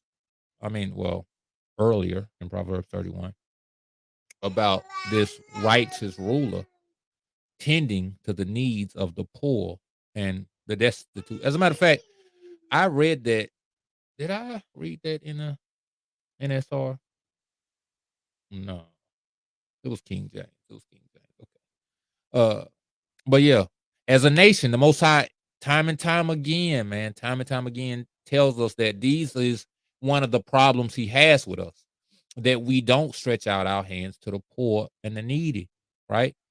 That we don't father the fatherless, that we don't judge righteously in the cause of the widow, right? She is not afraid of the snow for her household, for all her household are cloth with scarlet. Hey, we had talked about that snow thing, man. You know what I'm saying? There you go. Where that come from? She is not afraid of the snow for her household. That means she's she's like Joseph. My brother talked about Joseph, you know, in Egypt, how he stored up the grain. You know what's crazy? at the fall of of the land and the temple and all that. We had stored up enough food for years, food and drink for years.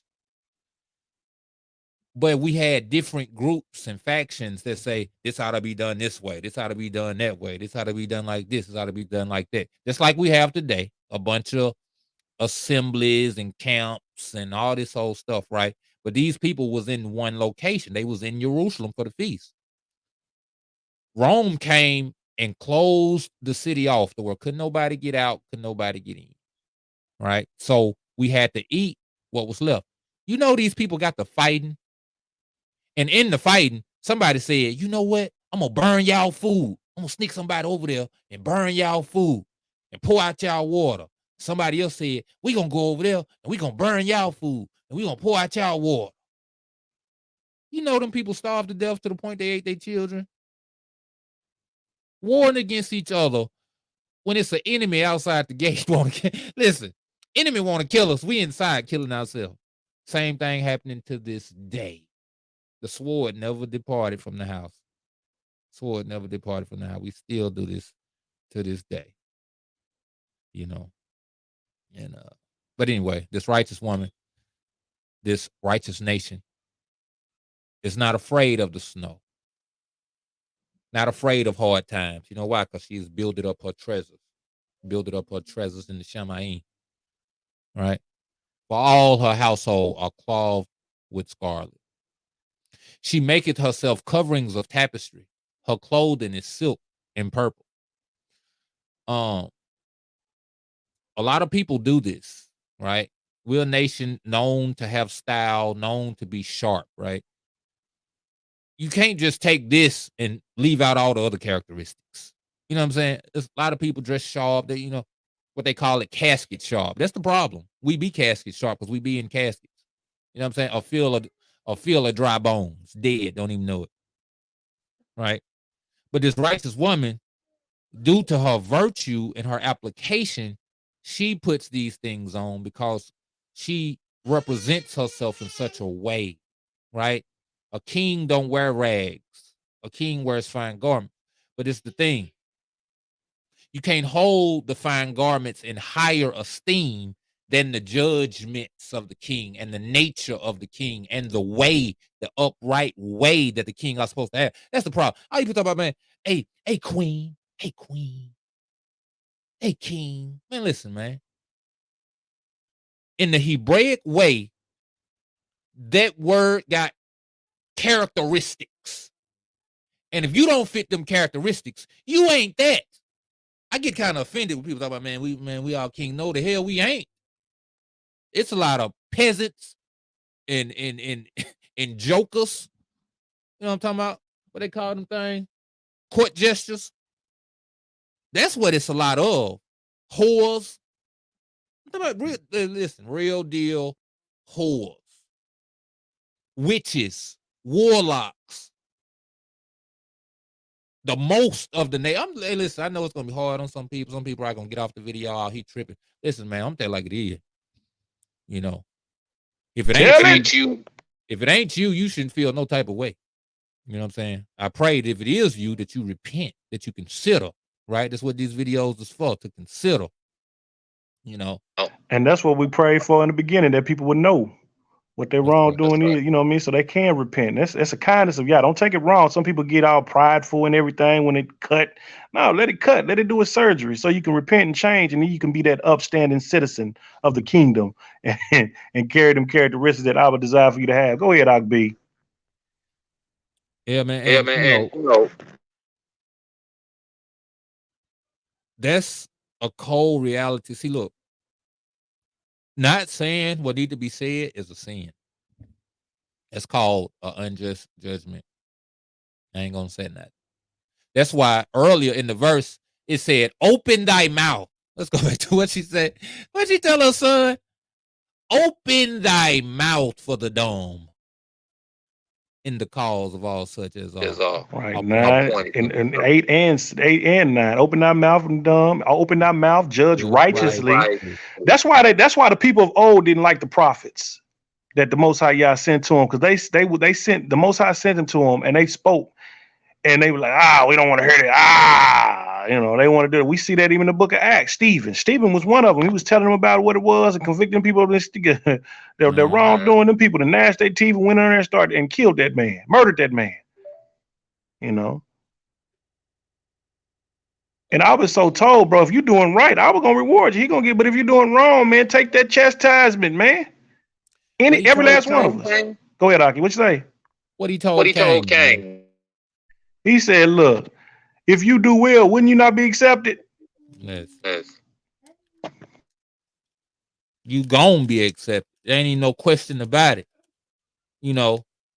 But Cain did something according to his own heart. If he had followed the instructions, he wouldn't have been rebuked. It would have been accepted. And like, listen, me and my wife used to have this issue. She doing way better now, right?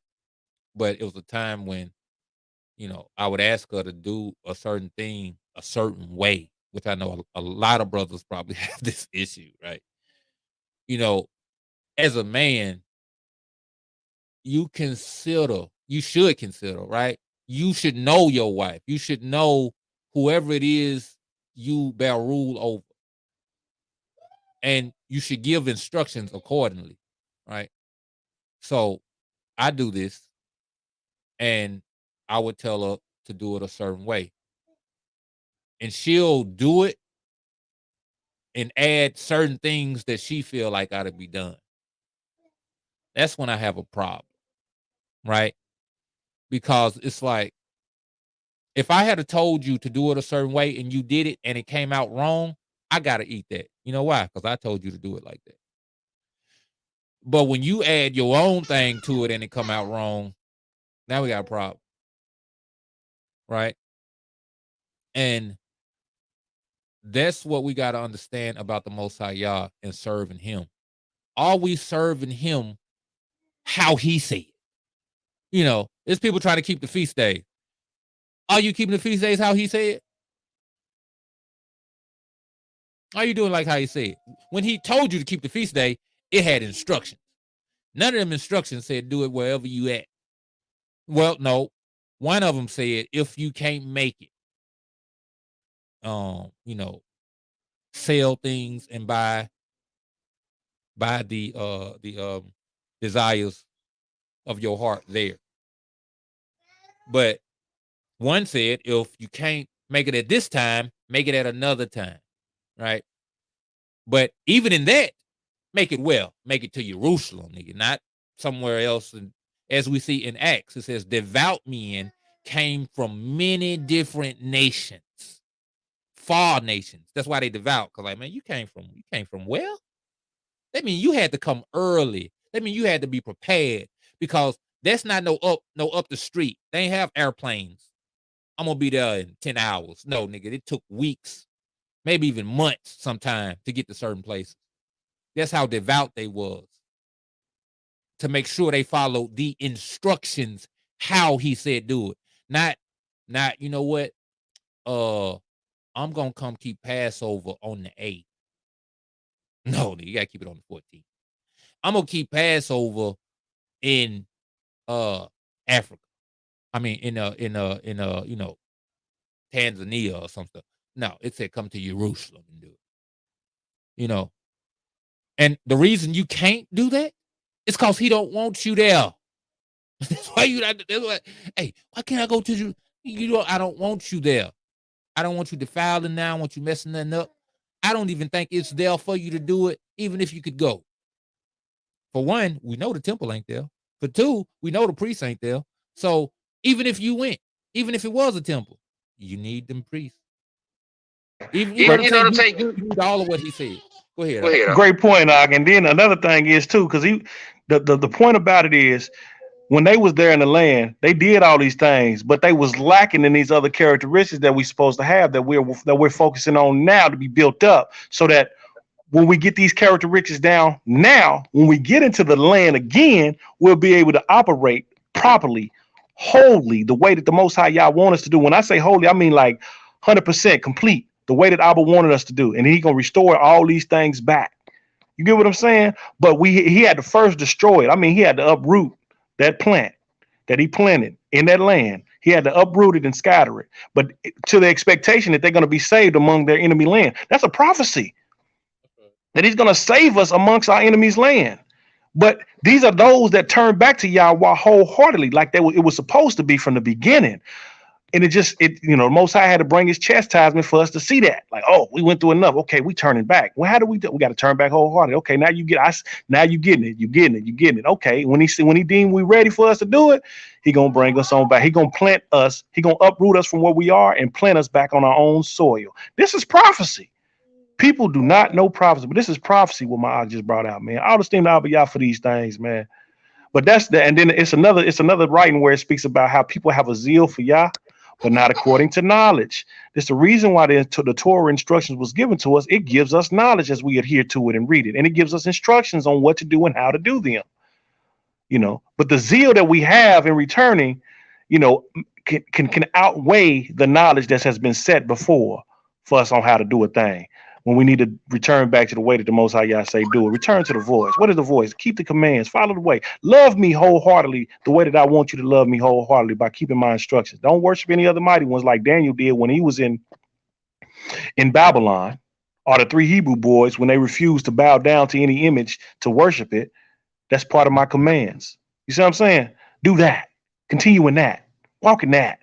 And I'm going to see you, and I'm going to get you, and I'm going to save you because you love me and honor me, and I'm going to honor you and show you my heart. Yeah, look, bro, over there getting tickled. Me right over playing with nephew. Yep. Yeah. Oh, he cracking up too. Go ahead, Aki. That's what we need to understand. And if you don't do that, if you don't worship him like how he say, then that puts you under the category of being rebellious.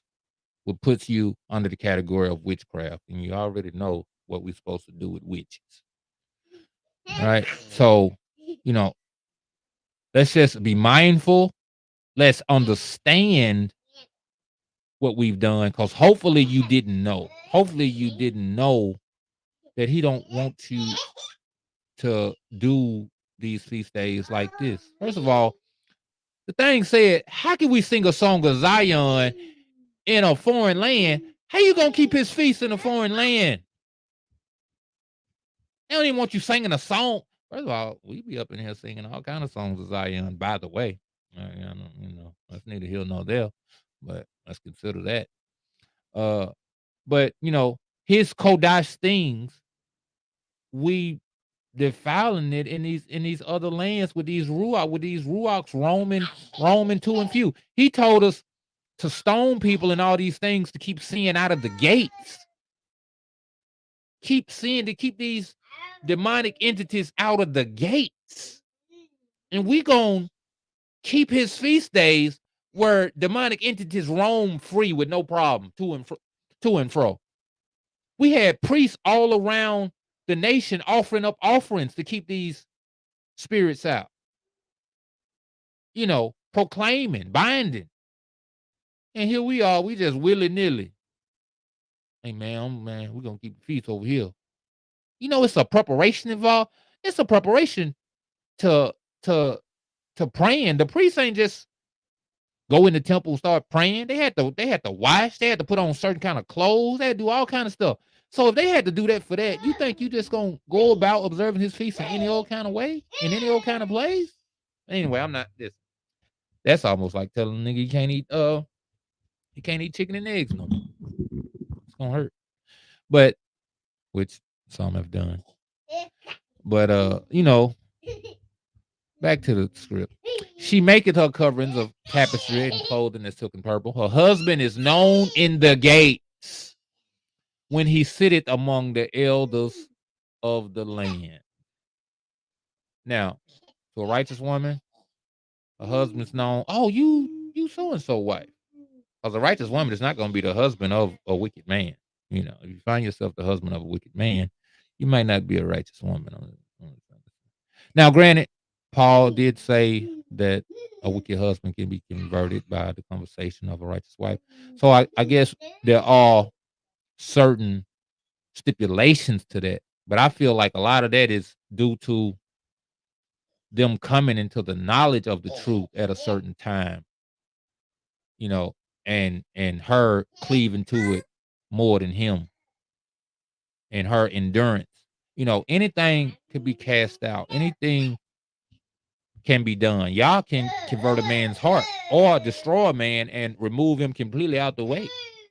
He also can convert a woman's heart and remove a woman completely out the way. So everybody needs to be on the A game. Because if you wicked and your spouse is righteous, it's a tube thing that you got a righteous spouse and that you can be converted. But it's also a warning. It's a woe. Because if you don't get right and they cry out in their affliction, most likely either convert you or he can remove you out the equation. A divorce will probably be the best thing for you. He could kill you. Let me bring a witness to what you're saying. Let's use Nabal and Abigail. Nabal was a wicked man. Abigail was a wise woman, and shoot, the Most High moved him out the way by killing him. Got him out the way, get him up out of there, and then she became the wife of Daoud. Daoud took her under his wing, So absolutely,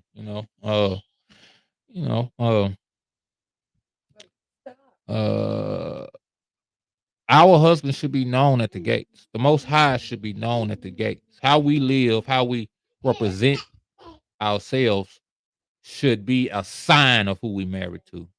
It used to be a sign. Our customs, now we talk about, collard greens and hip hop is our culture. Ain't our damn culture. Our culture was our conduct. The fact that on the 8th day we're gonna circumcise our children. The fact that our women are unclean for 40 for a son. I mean for what is it, 80? 80 for a son? 40 for a daughter?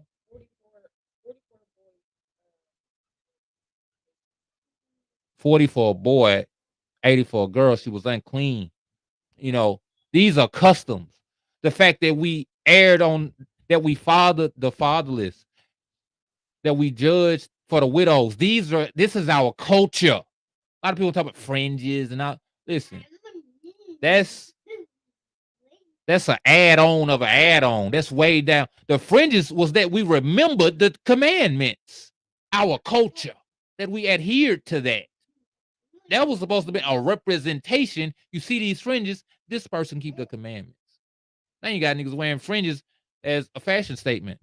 Ain't got no kind of character to go with it, no kind of nothing. Husband ain't known at the gates. Well, the husband be known at the gates. It ain't the Most High Yah, it'd be Hasatan. You know what I'm talking about? Your husband could be the Abba, Most High Yah, or it could be Hasatan. Which one you married to? You know what I'm saying? Who you act like? What kind of character traits you take on? You can know a woman by her husband and a husband by his woman. Representation of each other. She maketh fine linen and selleth it, and delivereth girdles unto the merchant. Strength and honor are her clothing, and she shall rejoice in time to come. Like we talk about the righteous apparel, not so much about your fringes, but about these characteristics, brethren. She openeth her mouth with wisdom, and her tongue, and in her tongue is the law of kindness, characteristics, action, ways of life, ways of being. She looketh well to the ways of her household.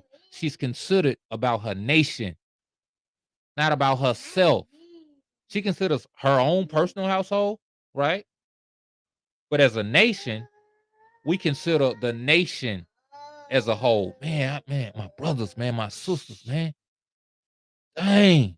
That's what happened with Nehemiah. Everything was going good with Nehemiah. Man, listen, I'm in the king's house. I'm eating the best. Listen, we eating the best lamb. You know what I'm talking about? He don't eat nothing but the finest things. I'm drinking the best wine. It's been filtered on top of filtered on top of filtered. I'm kicking it. But I'm at the king's table and I'm sad. Why am I sad? Because of the destruction of my people. Because of the destruction of my land. I'm distraught. Because I'm looking upon the ways of my household, upon the ways of my nation. Guess what? He didn't eat the bread of idleness. He got right to it. You know what I'm talking about? The king said, listen. He said, give me leave to go and fix this. And I'll be all right. King said, all right, you go. He got right on it. He didn't say he did it 6 months, 8 months later. He got right on it. Eat if not the bread of idleness. Her children will rise up and call her Barak. Her husband also. And he praiseth her.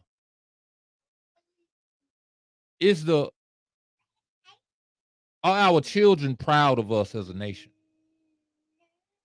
Do they look upon us and say, man, you know, we got it going on as a nation? Or do they look at us and say, woe is us? Woe is us. We doing this, we doing that. You know what I'm saying? Not only that, our children would also be any in whom we have dominion over. What the Most High said, we got dominion over the land and the sea. We got dominion over the other nations even. Do they call us Baruch? No. They call us a curse. What did Ox say in his song?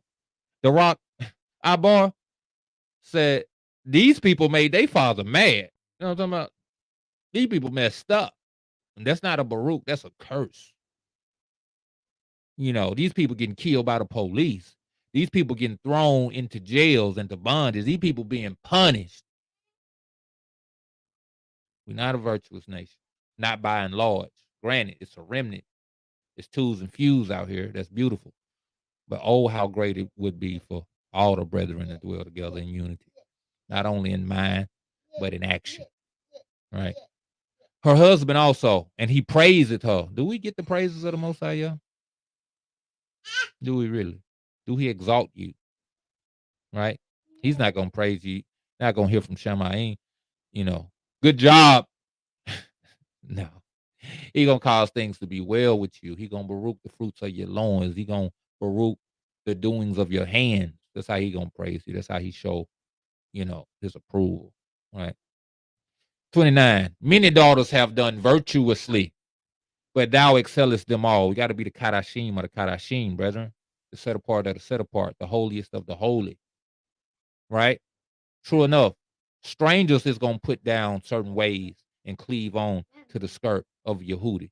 But we got to exceed them. Right? Everybody's called unto righteousness, but it's levels to righteousness. And if you don't believe that, why is there different types of crowns you're going to get in the kingdom? Some people going to get that big boy, all kind of jewels in it. Some people going to get that. Somebody going to get that little lonely thing. You know, somebody might not even have no diamond in it. That thing just, you know, it's a crown. There you go. Have that. You know, you just barely made it. You just barely made it. You know what I'm saying? But you got some that did a great work in their rights. You know, I'm talking about a great work and did many, many wonders in the name of the Most High. Y'all. They going to get that big boy thing. You know what I'm saying? They going to need a new body to hold their head up with that thing. You know what I'm talking about? They ain't going to be able to do it in the flesh. It might break your neck. Throw that out. Favor is deceitful and beauty is vain. See? A lot of us talk about, man, we strong, we fast, man. We did this, we did that as far as exploits in the earth and all this stuff. We built the pyramids, we did all that. That's what people harken on. Favor. Man, most of y'all favored us, man. I'm the fastest man in the earth. I'm the strongest man in the earth. Our women, the most beautiful women in the earth. You know, the daughters of Zion are what they call them in Egypt. Said that they was when they having kids. The daughters of Zion are no. Lively. The Hebrew women are lively. That's what they said. The Hebrew women are lively. They having babies before we can get to them. That's that favor and beauty. Guess what? It's deceitful and vain. Don't let that trick you. You can go to hell with that. You can go to hell being the fastest man, fastest woman, strongest man, strongest woman, having kids before the average woman can. You can go to hell with that. But the woman that feareth Yah, she shall be praised. So that Yah shall be exalted in the end day. Right? Uplifted. Give her of the fruit of her hands. Listen, whatever you reap, I mean, whatever you sow, you shall reap. Right? That's a law. Give her the fruit of her hands, and let her own works praise her in the gates. Todayah. Anybody got anything on that? Just hallelujah. All esteem to Abba Yahweh for that word of edification and everything. Michael? I'm still here. Oh, we know what you got for us. I'm sorry to my sister, man. I keep not accepting my sister in this thing. Sis, I don't be seeing you not in there because I be clicked over to the other app. Could you hear us? You heard all that, sis? Yeah. Okay, all right. Listen, told I y'all. It's all these things there. That's right. Okay, all right. So yeah. Shout out to Biking Like Becker. Said Zion is going to flood again. Jericho is in Palestine. Repent, Zion, or be counted among them. Ethiopia is a beta Zionist colony. Okay. Moving right on along. We're gonna get to this First Peter chapter 3. He gonna talk about the characteristics of a righteous wife as well. Now, I've done these lessons at different times. You know, I just felt the need to bring it out by and large with my brothers, and to the people in a combined scripture study. Right. So, First Peter chapter 3, verse 1. Likewise, ye wives, be in subjection to your own husbands. Hey, listen. Be in subjection to your own allure, right? To your own power, not to the powers of these other nations, not to Buddha, not to Muhammad, not to the Hindu people and all that. Not to all this. Be in subjection to the Most High Yah, the creator of the Shemaim and the Arats, right? The heavens and the earth, right? That if any obey not the word, why are you obeying? Why are you in subjection? Now, granted, this part right here is not talking about the Most High Yah, about obeying not the word. They also made without the word be won by the conversation of the wise. That's what I spoke to earlier. Now, in this context, he's speaking of having a husband that's not obeying the word. Since that's not our case as a nation, it would be our case as far as strangers and sojourners, even of brethren that don't know the word. We subject to the Most High Yah. He give us knowledge, understanding, and wisdom, and we take that and we give it to others, right? Any that might not understand the word, that they may without the word be won by the conversation of the Kodash nation, right? While they behold your chaste conversation coupled with fear. What they said, fear is the beginning of wisdom. What's it? Knowledge, it said. Yeah, fear is the beginning of wisdom. The reverence of Yahweh is the beginning of wisdom. Yeah. But let me share this as well, because for the naysayers or somebody that might think, because Aki is applying the Ruagni application thereof of this thing. However, it is talking naturally about when it says your wives submit to your own husbands.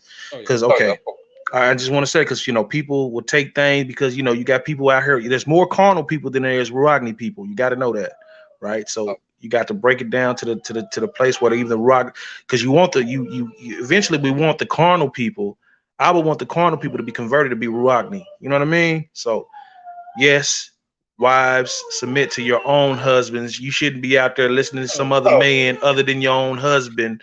That'll be out of order, So please don't take my breakdown earlier to mean as if this don't apply. Now, at the beginning of this podcast, I said all this. I said it is to women, definitely is to women, but I want you to see, boy, you touching stuff. I want you to see, as my Ox said, the ruachni or spiritual application of these things. Man, come here. Come here. Come here. You're doing too much. Come on over here. Come on. Don't look to your mama. She can't save you. Come on here. Uh, you know, this is first and foremost talking to the wives. This is Peter instructing a assembly in matters of marriage, right? First, what I bring it up to is to show you that as a nation, we supposed to have these characteristics as well. Not to diminish the first point, but to bring you on to a second point. You might have studied this already. You might have already applied this to your life as a wife. What I'm trying to get you to see is that you need to apply it to your life as a nation. Right. So there. Well done. Well done. Hallelujah. Well said. Whose adorning let it not be that of outward adorning, of the plaiting of hair and the wearing of gold and the putting on of apparel. The scripture just, man, listen, man. I was so too, man, listen. It just said in Proverbs 31 about favor is deceitful and beauty is vain. It's exactly what this is saying. Don't let these characteristics outside of virtuous characteristics deceive you into thinking you on point. It's a lot of women because they pretty, they think they cool. Or because they do things on an outward appearance. You know, when we in public, I let my man talk. When we do, you know what I'm saying? Just outward stuff. It's got to be inward. And as a nation, we can't appear to be like to other nations. Yasharal look to be a certain type of people. Oh man, these people serious about their Shabbat day. Man, these people, Pilate said it. Go and look up the letters of Pilate when he was writing to a guy and he was telling him about what's going on in Jerusalem. He's like, man, these people, man, they don't be playing about this shit. Right? He said, man, these people got money, man. These people got so much money.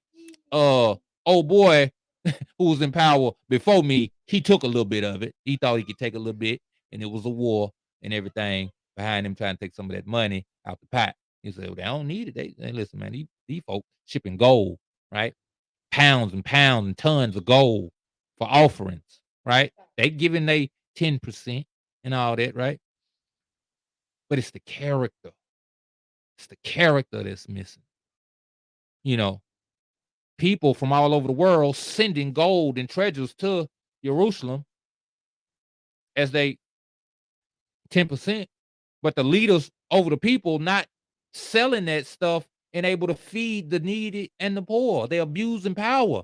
You know why they're abusing power? Because they don't got the righteous characteristics. They don't got virtue. Likewise, you know, this woman, this wife, she can't be just arm candy. She's got to be her husband's treasure. You know what a man treasure? A man treasures something that treasures him, that reverence him. Hey, listen, man. Hey, listen. Hey, bro, you preaching, bro. You teaching and preaching now, ain't you? I mean, you always was, but go ahead. I get. You know, but as we as men understand that we want respect from our wives, we want respect from our children, we want our word to go forth and to be carried out. Most High Yah's the same way, brethren. He the same way. Don't give a damn. Listen, your feast days, that's your adorning. He tells you in Isaiah 3, and he tells you in Ezekiel, I want to say 19 or 16, which I should have went there because it also talks about the characteristics of a wife and how, you know, she be hoarding all that. In Ezekiel, that thing said, man, listen, you don't want natural affection. He said, you go after the donkey penis. Hey, cold blooded. But anyway, uh, what was that? About the oh yeah, adorning. He describes how this woman, instead of well set hair, a scalp, instead of this or that, right? How at one time she was so beautiful with all kind of garments that was beautiful to behold. In the Ruach, he's saying everything I gave you laws, I gave you a land, I gave you a temple, I gave you all these ordinances that made you beautiful. Like he just compared the nation to a woman, right? That the other nations sleep with. At one time, she was a woman reverenced by the other nations because of how she treated her husband and how her husband treated her. But at the certain time when she began to abuse her husband said, you know what? Let me get that back. Let me get that back. Let me get this land. Yep. Hey, y'all understand this in the flesh? You ever left somebody and took back everything you bought him? Hey, listen, let me get these shoes. I can take them back. My sister can wear those. Let me get them, you know what I'm saying? Let me get that ring. Let me get all that back. The adorning that I gave you, give it back because you didn't deserve it. That's what the Most High did to us as a nation.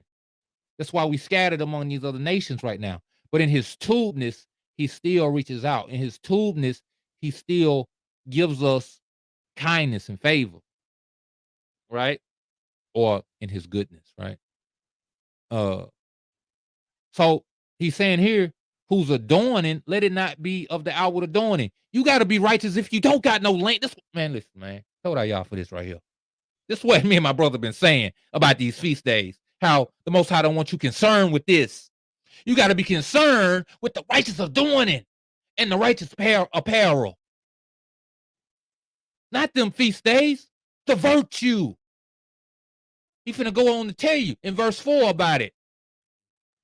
Who's adorning, let it not be that of outward adorning of plaiting of hair and the wearing of gold and the putting on of apparel. Let it not be because you keep Shabbat. Let it not be because you go to the feast day. Let it be of what? But let it be the hidden man of the heart in that which is not corruptible, even the ornament of a meek and quiet ruach, which is in the sight of the Most High of great price. This is what I see as a great price. Not the land, that's why I took it from you. Not your feast day, why I took it from you. What do I want now? Because you're so concerned with your apparel of the outward. I took it. So now you can only be concerned with the apparel of the inner.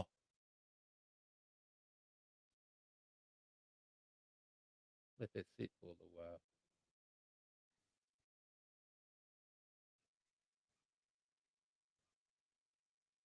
Verse 5. For after this manner, in the old time, the Kodash women also, who trusted in Yah, adorned themselves, being in subjection unto their own husbands. How was our people when the Most High gave us all these treasures? The reason why he gave them to us was we was in subjection at that time. We did right at this time. He gave us righteous rulers at this time, and we listened to the instructions of those righteous rulers, and we was counted a righteous wife, worthy of the adorning that he was going to give us. But what happened? We fell away. We fell away. Wives, don't be good for a little while. Continue to be tool. Continue to be subject.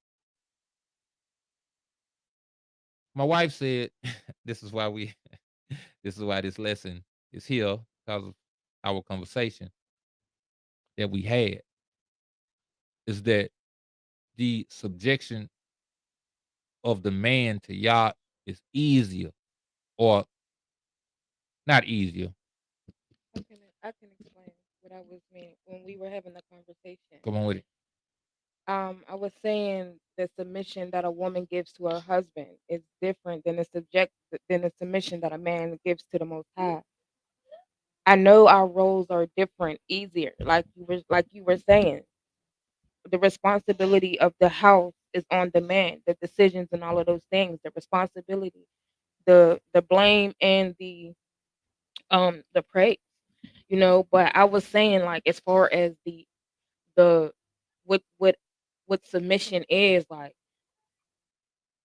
the most high, like I was saying yesterday, the most high, like, the way you run the house, you get to say so, the decree, you get to make these things, and things have to happen. Most high gave you that.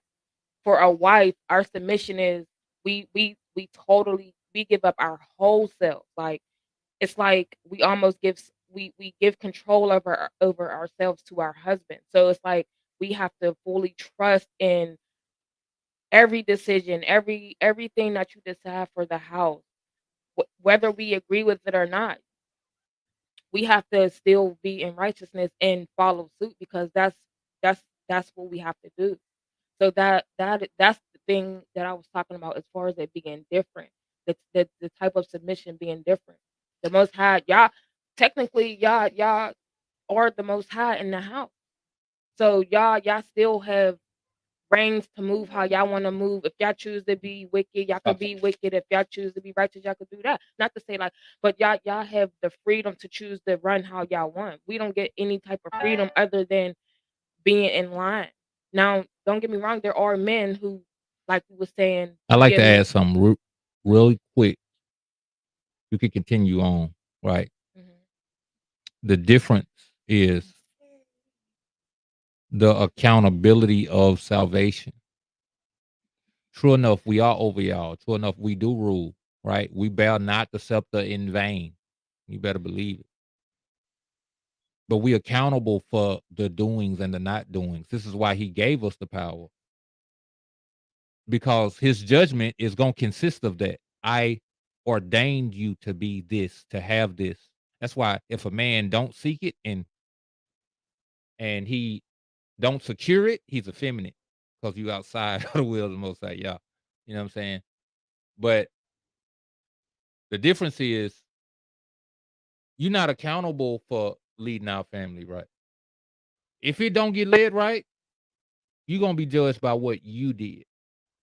I'm judged by what I do for myself and what I do concerning us as a family. And so is every other man. I talked about this yesterday. The fact of we the head that get cut. The body, in essence of rulership, is inconsequential. The head is. You could lose an arm and be okay. You could lose a leg, foot, and you could lose a couple extremities and be okay. You lose your head, you out of there. And that's what the men bear that are truly upright and truly understands that he's y'all's representation. I'm not speaking to the men that don't bear rule rightly, right?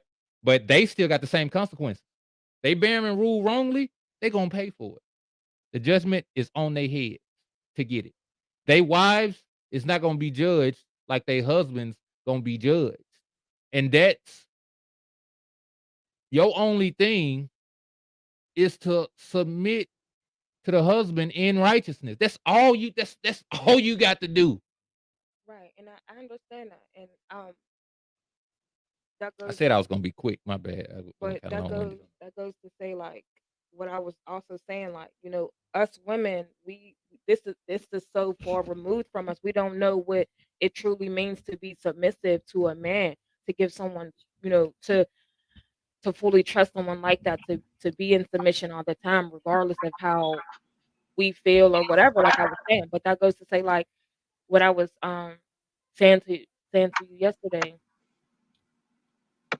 the responsibility, you're absolutely right. The responsibility is so much greater for y'all. It the plights are different, basically. But I was just saying that to say, like, it's so far removed from us as women, because we have to be so strong. We've been we be called, black women strong. She this and that, and all of those things. And so learning submission is hard to do these things. And we trying to be taught and lit and do these things, it seems hard. And that's why I kind of brought up the thing yesterday and apologize like how I was behaving and the things that I did and how I wasn't reverencing you like how I was supposed to in that way because it is hard to like reading what the characteristics of a Proverb 31 woman is versus a harlot or having that what they quote unquote Jezebel spirit. It's like you don't want to be considered these things. You don't want to have these things, and so learning submission and learning your role as a woman, as a wife, as the runner of the household, not the ruler, but you run because you're the woman. It's definitely a lot that comes with it, and I don't know if men understand that the role, like the hardship that a woman goes through because they're so focused on their role. I don't want like I never want to take away from your role, but I don't want no I don't want you to take away from my role. And not to say that you have, but I'm just saying for the sake of conversation while we're speaking. Now, I would say to that, it's not without understanding. Anybody coming from out of the ways of the world and coming into the ways of the Most High Yah, it's a trial on both ends. Just as much as it's a trial to y'all to learn how to submit to us. We got a twofold job. Well, y'all is submit to us and rule the household, and that part. Ours is submit to y'all and learn to rule over y'all.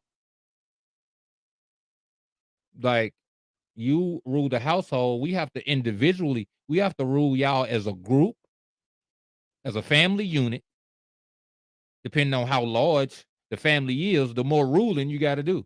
So if we got 10 kids, I got to rule as a family of 10 kids. Then I also have to rule each individual child and know each individual child's characteristics and teach them accordingly. You know, and my soul is on the line for all of it. You know, so you're right. We might not fully comprehend each other's plight, but we ain't supposed to because we not each other. I'm not a woman. You're not a man. But in the tubeness of the Most High Yah, in in our genders, we are given the ability to do them all. Right? Your nature as a woman gives you the ability to be a woman, to be a wife, to be a mother. That's why I keep telling you, like, you know, with certain things with our son, you got the characteristics to deal with that better than I do, because it's in your nature. Where I be like, man, listen, man, we ain't doing that. You be like, oh, babe, it's okay. That's cool. That's for you to do. But when it's time for that discipline, it's time for me. So it's a learning in how to operate in that oneness, and it's on both parts. You know what I'm saying? And I can't belittle your part. I could only try to cause you to understand my part, just like you could cause me to understand your part. But at the end of the day, we'll never comprehend completely because we can't get that firsthand experience. Anybody else have anything on that? I just see balance and oneness, There you go. There you go. Yeah, and we see all the order that the Most High deal with certain ones. Like, say for instance, the king, he had a specific order and design of how he's supposed to do, and the priests had particular rules and instructions on how they're supposed to do, and they didn't conflict with each other because the only thing that they had to be concerned about was their instructional roles, or their roles that you know speaks to the instructions that speak to their roles. It's just like when Mashiach was speaking to Kepha, when Kepha was asking about Yahukanan, like, what are you gonna do with him? He's like, man, what business is that is yours? You do what I tell you to do. So, right. Focus on what I told you to do, and you do well. You know what I mean? Because once if you occupy in that guideline instruction that he gave you, you're gonna be all right. So That's the whole thing about it. Everybody has to. We all have to know our roles, our place, and we all have to follow the instruction that the Most High Yah has given us in our roles. And then we got to seek our Yah to give us the wisdom, the knowledge, and understanding to balance to be balanced. That I don't be overbearing in my ruling. You know what I mean? That's right. And and that they don't be uh, rebellious in their submission. You know what I mean? So we got to know how to balance these things out when we complement one another because it's a oneness thing. How can there be oneness or unity or harmony if there's imbalance? So it got to be balanced for there to be harmony, oneness, and that comes with a great deal of understanding, knowledge, and understanding. And then y'all give us the wisdom to know how to properly apply these things. But we're learning, we're growing, man, and all the steam to Abba Yah for these. For He know what we have need of, and He's giving it to us. And yeah, with that I land. I ain't got no more on that. Oh, yeah. All right. We are in First Peter chapter 3. For after this manner, in the old time, the Kodash women also, who trusted in Yah, adorned themselves, being in subject. You see how you have trust, which is amunah, but it's followed by action. I've been saying this stuff, man, and Yah just keeps confirming it in so many ways that it ain't just about belief. I wanna do, I believe.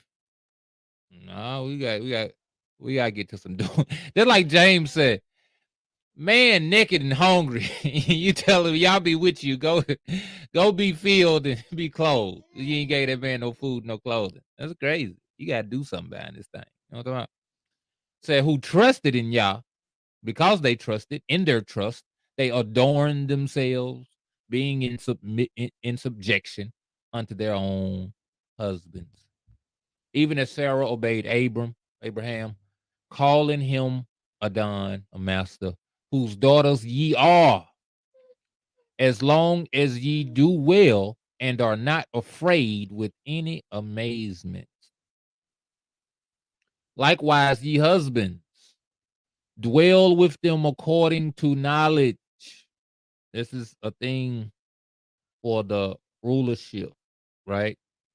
Now, we are husbands to the Most High Yah, but we are husbands to those in whom we rule. Like it's a reciprocation.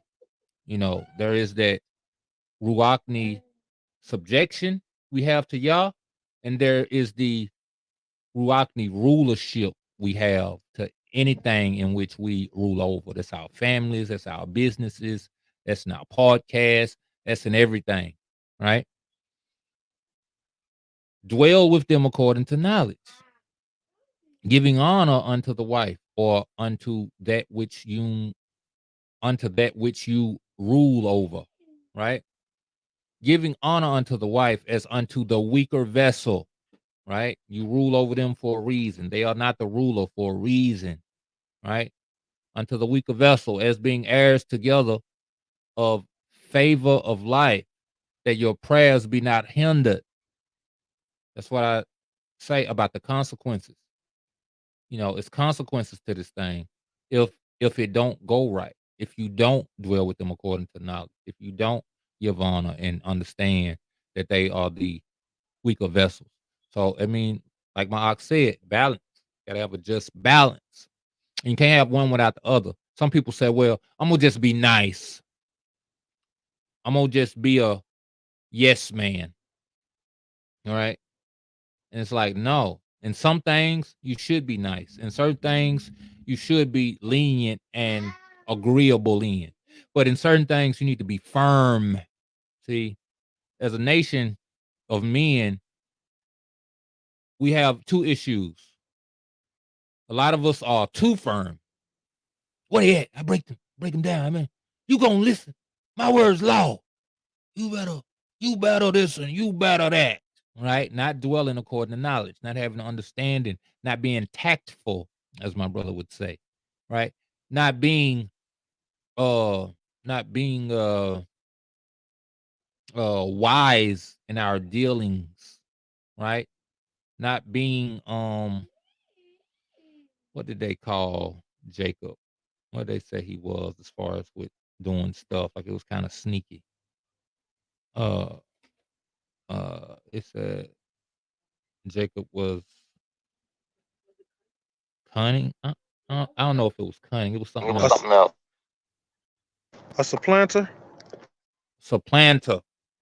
Yeah, yeah, a supplanter.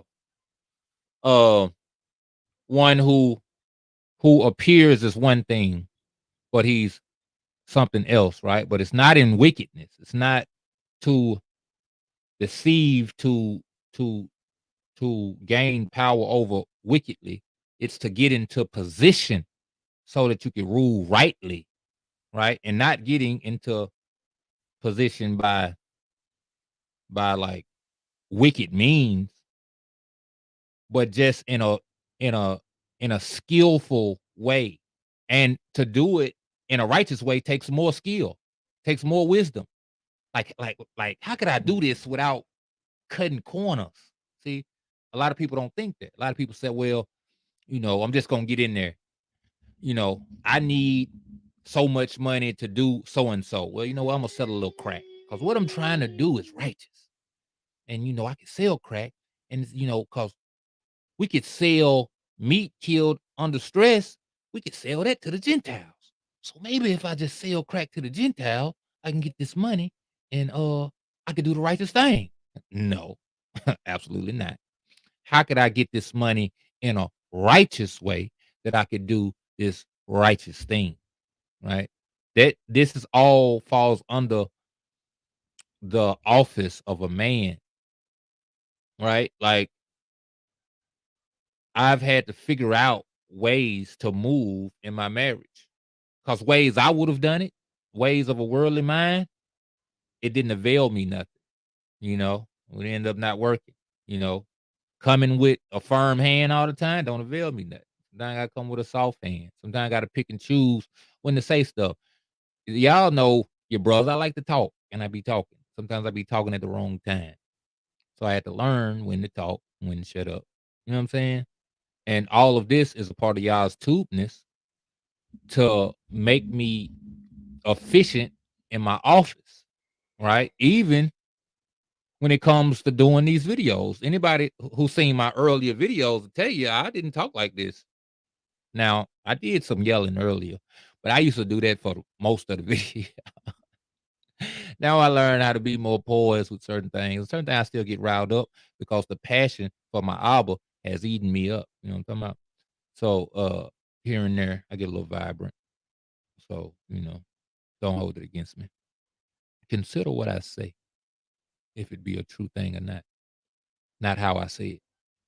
But honor unto the wife as unto the weaker vessel, and as being heirs together of the favor of life, that your prayers be not hindered. Finally, be ye all of one mind, having compassion one of another, a hob as brethren, be pitiful and be courteous, as the husbands should be to their wives, also as brethren should be to other brethren, also as a nation, how we ought to be as a nation. And as Paul said, if it be at all possible, be at peace with all men. That's all other nations. That's all other deals. Let us not be in the wrong in our dealings. Let us not be the one who offends in righteousness. I mean, well, in a wicked thing. Say like, they like, you shouldn't keep Shabbat. Like, we keep them Shabbat. And they all mad, huffing and puffing because we keep them Shabbat. Well, you just gonna have to wear that. You know what I'm saying? As long as I don't offend you as a man, as a woman, as the office, if I don't, you know, you get what I'm saying. If, we don't wrong people in a thing, I'm taking your stuff from you. Oh, you don't need that. Let me get that. You know what I'm saying? So this is how we ought to be. As brethren, being pitiful and being courteous. Pardon me, excuse me, excuse me. You know, the the Caucasian nation has done a lot of hurt to my people. I don't go around, you know, holding that against every Caucasian that I meet. I'm pitiful with them. I'm courteous to them. I believe I'm a Yahudim, right? That's a Jew. Here in the past couple months, I've been working at a quote unquote Jewish nursing home. Now, it's a lot of brothers. Hey, listen, they need not hire these brothers. There's a lot of brothers who would take little times to do little chops at these people. You know what I'm saying? Spitting their food, put pubes in their food and all this stuff out of some kind of hatred and aggression that you stole from me. You took you took my name. You took my heritage. No, I don't feel like that. Because you know why? What's mine is mine. You can't take it. You could have the name. I don't believe you in the land, but you could have the land. You know why? Because when the Most High Yah desires to give it all back to me, you out of there. You know what I'm talking about? When he decides to show his hand and to make things right, you out of there. So ain't no need in me yelling at you, being mad, holding any kind of feelings about you or whatever. No, I'm gonna treat you with pity and with courtesy. And I do. I do. I even had to fight on these people's side, man, because it be people in the nursing homes dogging out the old people. I be like, hey man, you ain't gonna feed them people, man. What you doing? Get them people some food, like on account of these people. That's what we call to be. We call to be upright in all things, man. I don't even tell them who I am. I show them who I am. They be like, that young man so kind and so nice. Yep. That's the traits of a Yehudi. Them people weren't gonna feed me. He made sure they fed me. You know what? That's the traits of a Yehudi. This how we supposed to be a light unto the nations, not by wearing fringes. Well, I'm going there. Got fringes on. It'd be like, them fringes, that mean you a Yehudi. But then when they need something, I don't help them. When they need judgment, I judge wrongly. Them fringes ain't availed me nothing. Not to brag on myself, but to give you a mindset of what we ought to concern ourselves with. Forget about what they claim. Do they act like it? Do they have the characteristics we've been talking about for how long we've been on here? For 2 hours and 42 minutes, right? Do you have that in the face? It said Nehemiah sat at the king's table. He didn't say he was spitting in the food and why you got my people in captivity, doing all this old stuff. Daniel, may the king live forever. And I'm talking to the man got your people in captivity. May the king live forever. That's how he talk. You know why? Because he got pity, because he got courtesy. That's what we got to have as a nation. Paul tried to tell you this, man. People be talking about Paul, man. A lot of people going to hell because of what they said about Paul. Paul said, man, listen, these people are not for the righteous. They for the wicked. These people that bear rule over you. You know why? Because if you righteous, all going to be well with you. He said, you better believe they bear not the scepter in vain. Them deaths, them murders for being wicked, when people can see you and when people can't, they going to be the ones that execute it. Yeah, you got killed by the police, but you know why? You're sleeping with all these women you ain't married to. You're selling all this dope to your people. Or y'all been calling to you for years and years, and you've been saying no and no and no. Well, you know what? Let's put a spirit on that cop. Go ahead and blow your brains out. That's a cold reality. Right. So, right. Shalakia, that's the reality though. Yah's the one that sins. Yah's the one that kill and make alive. So don't nothing happen on this earth unless Yah give us consent. People may not understand and comprehend the judgment of the Most High Yah, but that ain't for you. That's Yah's judgment. Yah allow these things to happen, man. He sent an evil spirit. He sent an evil spirit on Saul. You know what I mean? So he can easily send an evil. He said the heart of the king is in his hand, and he turns whichever way he desires. So it's Yah's doing that made that cop, that allowed that cop to do what he did, to shoot that guy in the street. Like you said, bro, we don't know the whole full scenarios of what these people have been doing behind the scenes. Y'all do. That was a great point. You on fire, baby. Go ahead. Y'all's awesome. Yes, y'all is. Listen, man. The righteous righteous people, the people, the righteous righteous nation, nation, the righteous the righteous husband. husband. Hit mute Hit up. mute up. I'm trying to. My phone. You got to probably do it for me because my phone got a little wet and I've been trying to do it. So hit Okay. mute for me, please. The righteous husband, the righteous nation, right? Not rendering evil for evil or railing for railing, but contrawise. You know what I'm talking about? Contrary to that. Yeah, these people probably deserve to be cussed out, probably deserve to be, dealt with in a certain way. They probably do deserve it. But guess what? Contrawise to that. Baracking, bestowing a gift, bestowing a treasure upon, bestowing a kindness, a favor to, right? Blessing, knowing that ye are thereunto called. This ain't no damn option. It's mandatory. What I did for them people, that ain't no option. I ain't did no great thing. The Most High like, nigga, you better treat them people upright. You don't know them people. Them people might be saved and you might be sent to hell. You better treat them people right. Knowing that ye are thereunto called. You called to be this upright. Because guess what? These same people might find out in judgment, that's a Yehudi. That's a Yehudi. Be like, what? Be like, what? Man, I I remember him. remember him. He was so He was nice. so nice. He He never never said said anything. anything.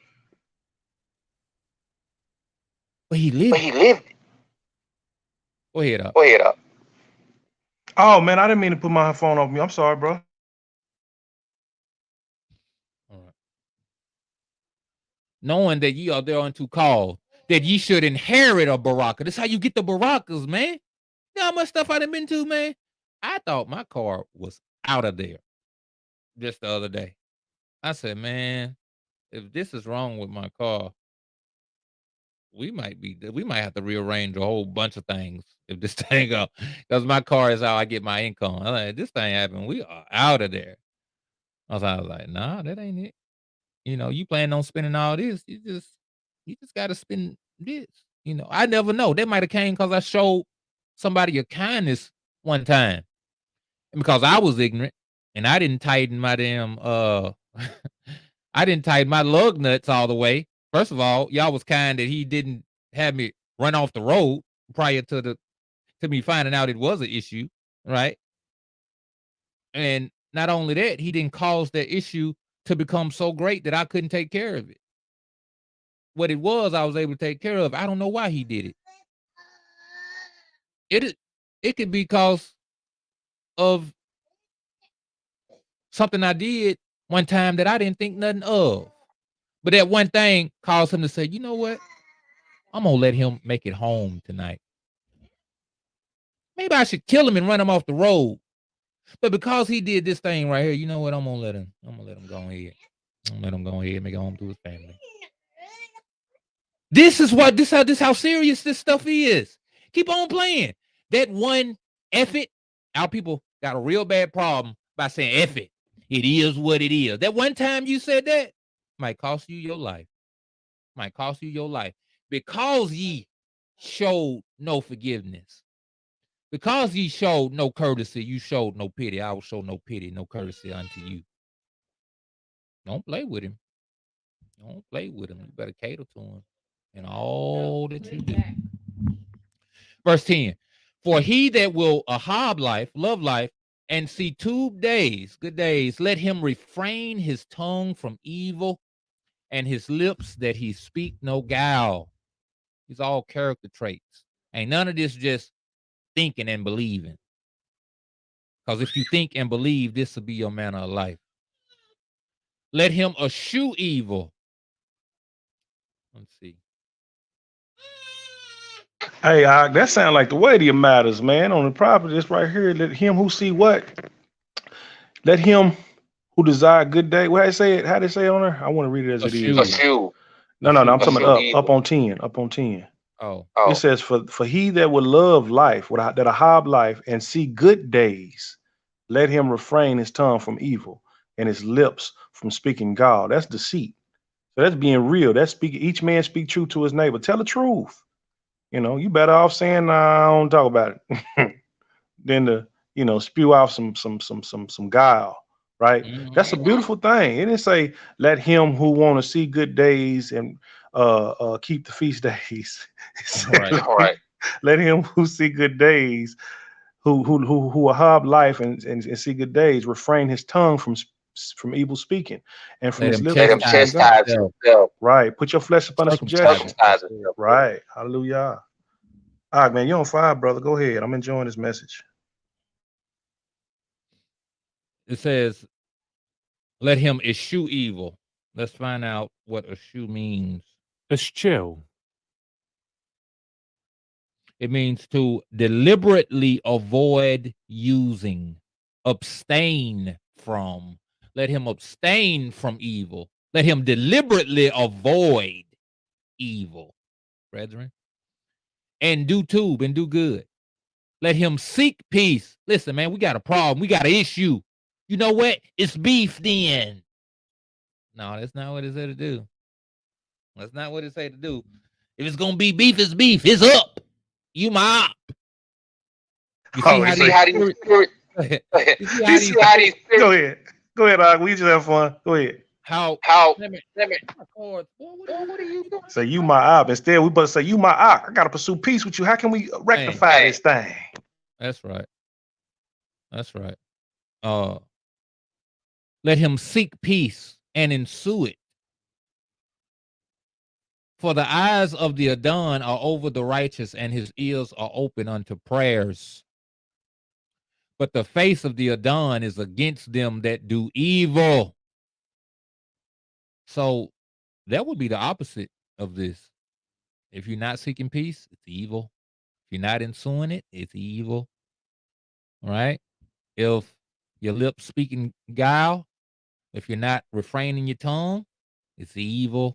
See, that's what people got to understand about the mandatoriness of this, the weight of this. Stuff ain't optional, brethren. Is that that you right, brother? That's a good idea, nigga. That don't mean just go on about your business. That mean you got to do this. You listening to this? You listening to this podcast? You listening to this story, man? Listen, man. It's gonna be required of you. It's a barakah that the Most High bring these things to your ears, or it could be a curse that it came to your ears and you listen not and you heed it not. Hey, listen, you better, hey, don't be sorry. Be careful. All right. But if ye suffer for righteousness' sake, happy are ye. Because a lot of this stuff, man, when you talk about, man, listen, man, I ain't gonna snap. I'm gonna be cool. I ain't gonna snap. I'm gonna be courteous. I'm gonna be pitiful. A lot of this stuff, you're gonna suffer behind this stuff. You're gonna suffer. You're gonna war against your flesh because your flesh, like, oh, I wanna go off. I wanna hit this nigga in his jaw. That's a suffering when you don't do it. And you're like, no, that's what you say. I ain't gonna do it. Ain't gonna do it. Ain't gonna do it. I'm gonna be all right. Suffering. But if ye suffer for righteousness' sake, happy are ye. And be not afraid of their terror. Don't be scared to go through it. I don't want to be ruled over. It's hard. It's rough. I want to be free. Most High said, don't be afraid of the terror. Don't be afraid of the suffering for righteousness' sake. Neither be troubled, but sanctify, set apart the Adon Yahuwah in your hearts. Hide thy word upon my heart that I might not sin against thee. And be ready always to give an answer to every man that asketh you a reason. Hey, man, why you ain't snap on that dude? Why you ain't? Hey, man, you a Jew, man. How you working with them people in there? Why ain't you mad? Don't that make you mad? Don't that make you want to? Always to give an answer to every man that asketh you a reason of the hope that is in you. But make sure you answer them with meekness and fear. Be careful how you get that answer. That's something else. I'm cut off that too. I'd be quick just to, wow, there you go. This is saying you got to take your time. You got to consider that thing. You gotta give your answer in fear or in reverence. Man, you know what? I can't tell them the wrong thing. You better take a breath, count to 10 or something. You better make sure you get that thing uprightly, expertly. You see how the Most High is refining us in every way of the inner thing. This ain't got nothing to do with no feast day. You don't even hear the apostles talk about it. Paul said something about he got to go keep the feast. Then he said, hey, man, everybody, let's go. Let's get on the ship. We got to go keep the feast. He said, nigga, I'm going. I got to get there by all means. You know why? Because it's required of me. He out there preaching to people ain't been brought up in Torah. Don't know nothing about Torah. They've been living wickedly. No, you stay. I got to go.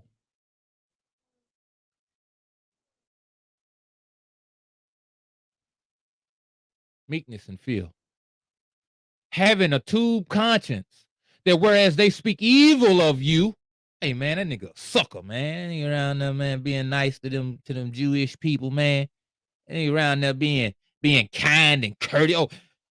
Courteous ass nigga. Pardon my language. But that's how people be talking. Oh, courteous ass nigga, man. Get on out of here, man. I don't know anybody trying to hear all that old extra. Having a good conscience that whereas they speak evil of you, as of evildoers, like what you doing is wrong, like you tripping. You gonna be nice to them that persecute you, to them that inwardly hate you. You gonna be nice to them. You doing evildoers.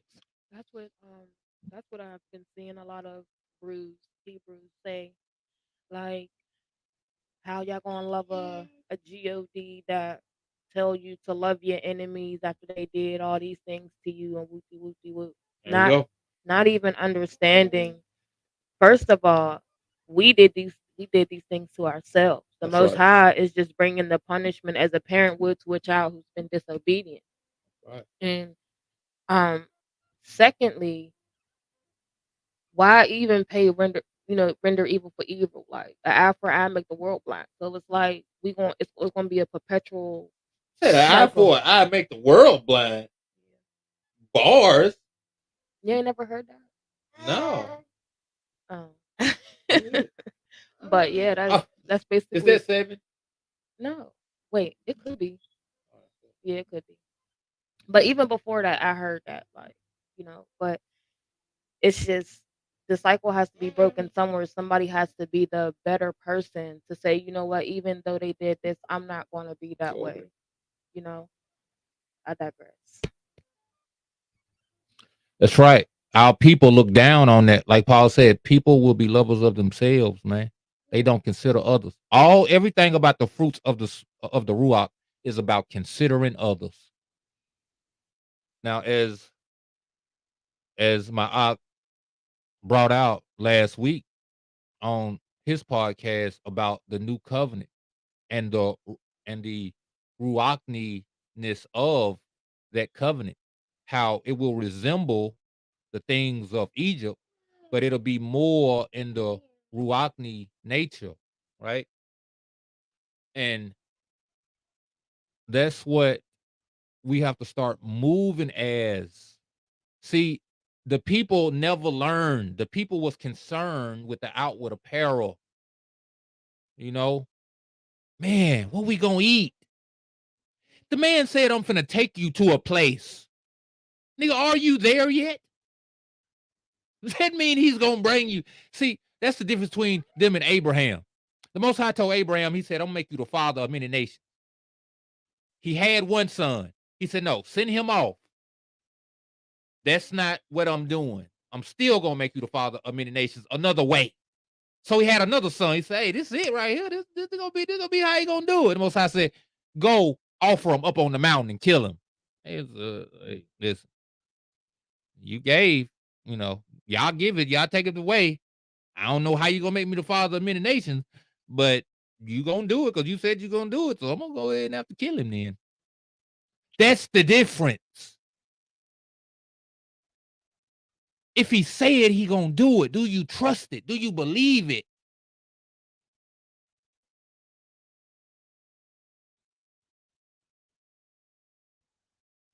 Whereas they speak evil of you when you do believe it and you do walk in it and you do manifest it, they're gonna speak evil of you. Man, just a little pork ain't gonna hurt. My daddy don't want me eating pork. My daddy don't want me doing this. My daddy don't want me doing that. They may be ashamed that falsely accuse your tube conversation in Hamashiach.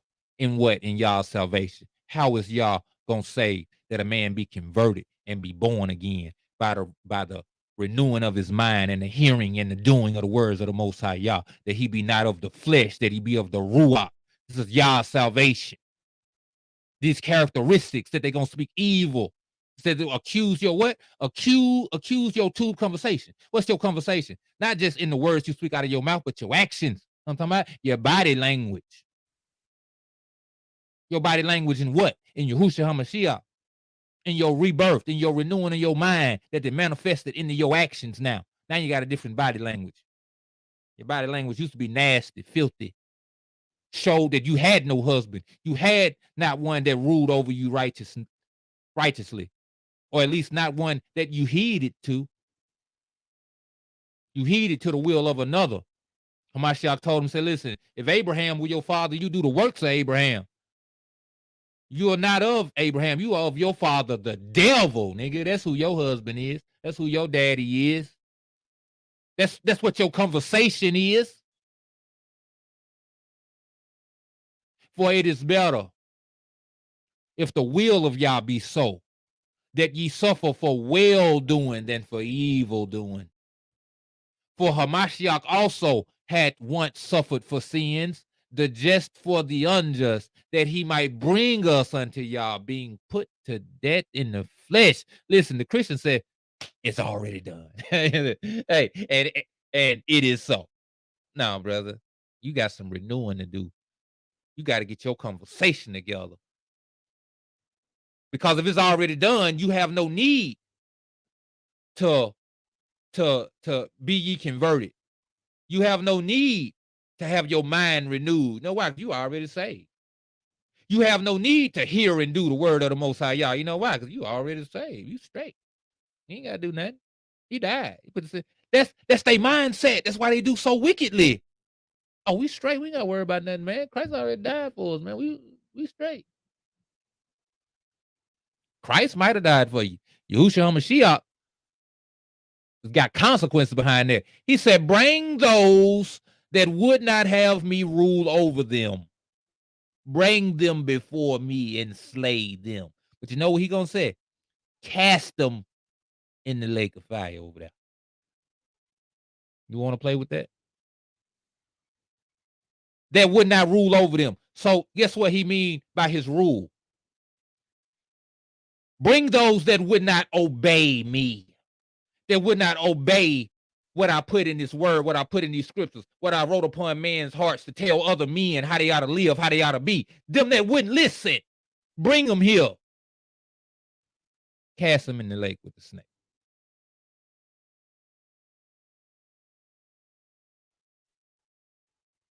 Being put to death in the flesh, be quickened by the Ruach. Because it's going to hurt. It's going to make you tired. It's going to make you want to quit and give up. But guess what? You're going to be quickened by the Ruach. You're going to be filled in the Ruachi nature. They're going to be like, man, how is you? Didn't you just go through all that hell, man? Didn't you just go through that? Didn't you just go through that car wreck, man? What you doing up here smiling, man? What you doing up here praising the Most High and all this stuff and giving thanks? What do you mean?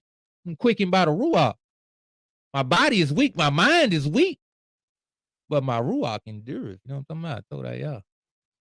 By which also he went and preached unto the Ruachs in prison, which sometime were disobedient. When once the long suffering of Yah waited in the days of Noah while the ark was preparing, wherein few, that is, 8 souls were saved by water, only 8 of them listened.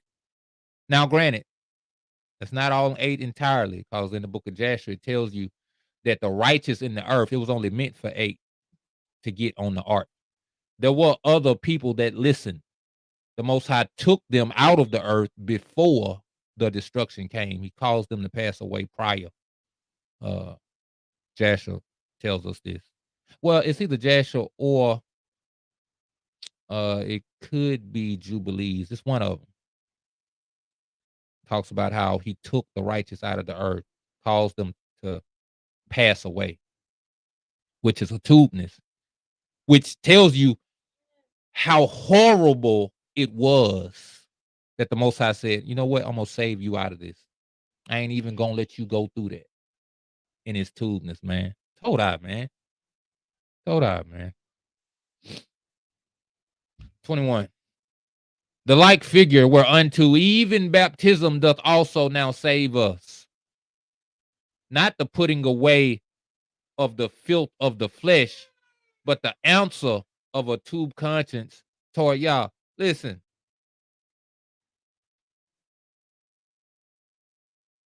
That's why Hamashiach had to come to tell y'all about the Ruachni way and the character, right?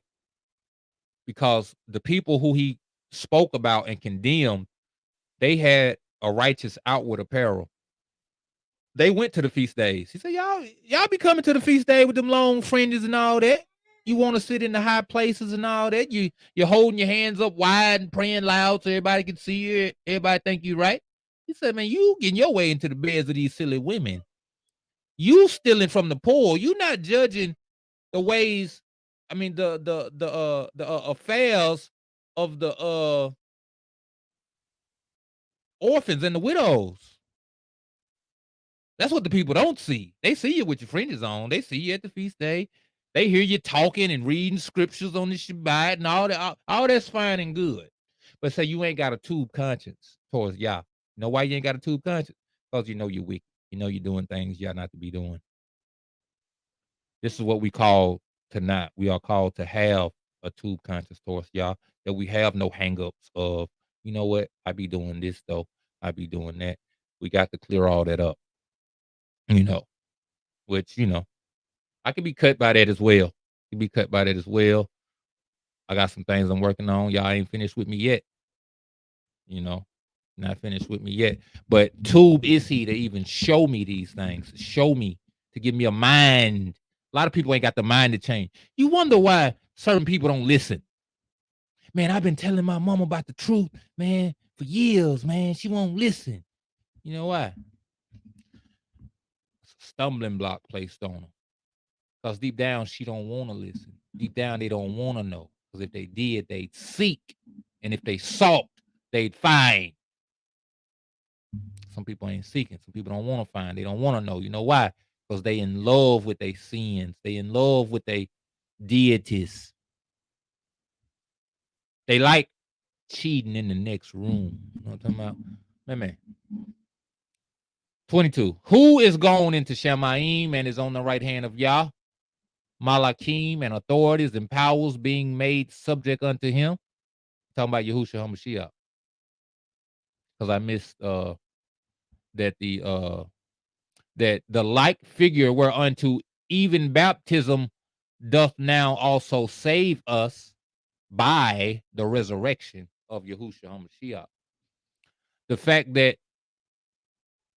he wasn't in that grave no more means the Most High saved him out of that grave, and that the Most High put things under his subjection, right? This the man that came and told you he gonna save you. Came and told you about the righteous shepherd and how he is that shepherd. So these are the people you want in power. You know what I'm talking about? Hey, listen. You don't want somebody in power to be like, man, that nigga be cheating in spades, man. That nigga be cheating on his wife. That's not the man you want in power. You know why? Because when you need something done, he gonna cut corners. He ain't got a high moral status. He ain't got virtue. When one with a high moral status, when one with virtue get into power, you rejoice. Hey, that's the Yashar, man. That's the true Yashar. All. Because not all Israelites are Yashar. All. Yashar is upright. Everybody's not upright. You want the upright man to be in power. You rejoice in it. You know why? Because he said I'm going to save. He said I'm going to save certain people. That's what Peter's telling you. Whereunto even the baptism doth also now save us. If we go through and do his instructions. The man said, listen, man, y'all do this. I got y'all when I get into power. But guess what? I gotta die. I gotta suffer to get power. The Most High gonna save me out. So you go to the graveyard, and he said, you know, this is the chain of events. He gonna raise me up. I'm gonna spend 3 days in the belly and all that. He gonna raise me up, and I'm gonna be straight. I'm straight. I got y'all. And you find out all that happened. He said, when this happened and this happened, this mean I'm in rulership. I got y'all. Just do this, and you find out he in rulership. He got us. If you've been baptized, if you've been cleansed, if you've been renewed, he got you. It's salvation by the resurrection of Yahushua Mashiach. It's a sign, a sign. It said the Yahudim will look for a sign, but one will not be given. You know why? Because it's going to be given, but you ain't going to look for it. The sign you looking for won't be given. You looking for him to, kill all the Romans and to put you in power. No, that's not what happened. The man just had an empty grave.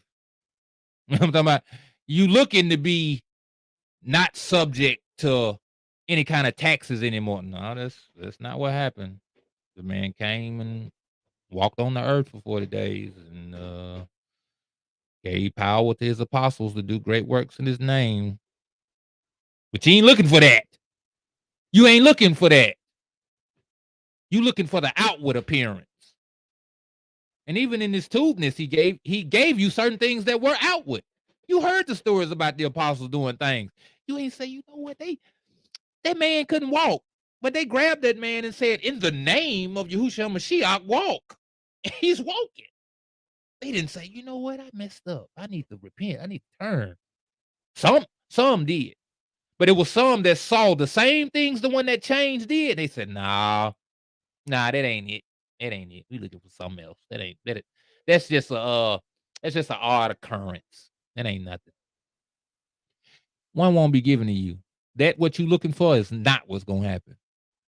That's how the appearance of Yahushua Mashiach is gonna come upon you like a thief in the night. Because only to the prudent, only to the righteous, only to the ones that can discern, only to the ones with the ruach will they understand and see the day approaching. It ain't gonna come upon them like a thief in the night. They waiting on it. The wicked, the irreverent, right? The unruly, they not looking. They said laugh now, cry later. That's crazy that people say that. Laugh now, cry later. Guess what's in the lake? You ain't gonna believe it. You ain't gonna believe what they doing. Great weeping and gnashing of teeth. That's what they got going on in there. Anyway, who has gone into Shemaim and is on the right hand of Yah, Malachim and authorities and powers being made subject unto him. Todai Yah. Todai Yah. That's what we got there. What happened? Happened to what? I'm tripping. You know what? I can't see y'all on my screen because I hit something to where I couldn't see y'all. So I thought I had lost y'all on the broadcast. I thought y'all.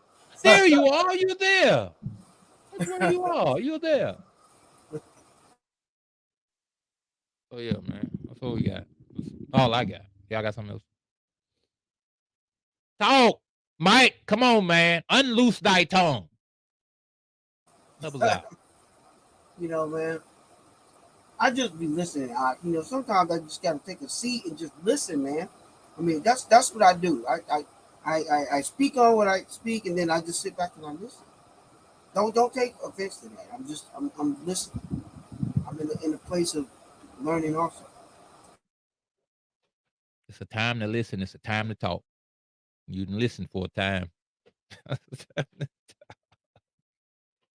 Anybody else? Sis, Taniqua, you been to church a lifetime of Sundays. Do they talk about this in church, sis? Tanika? Where you at? We looking at the paint on the wall.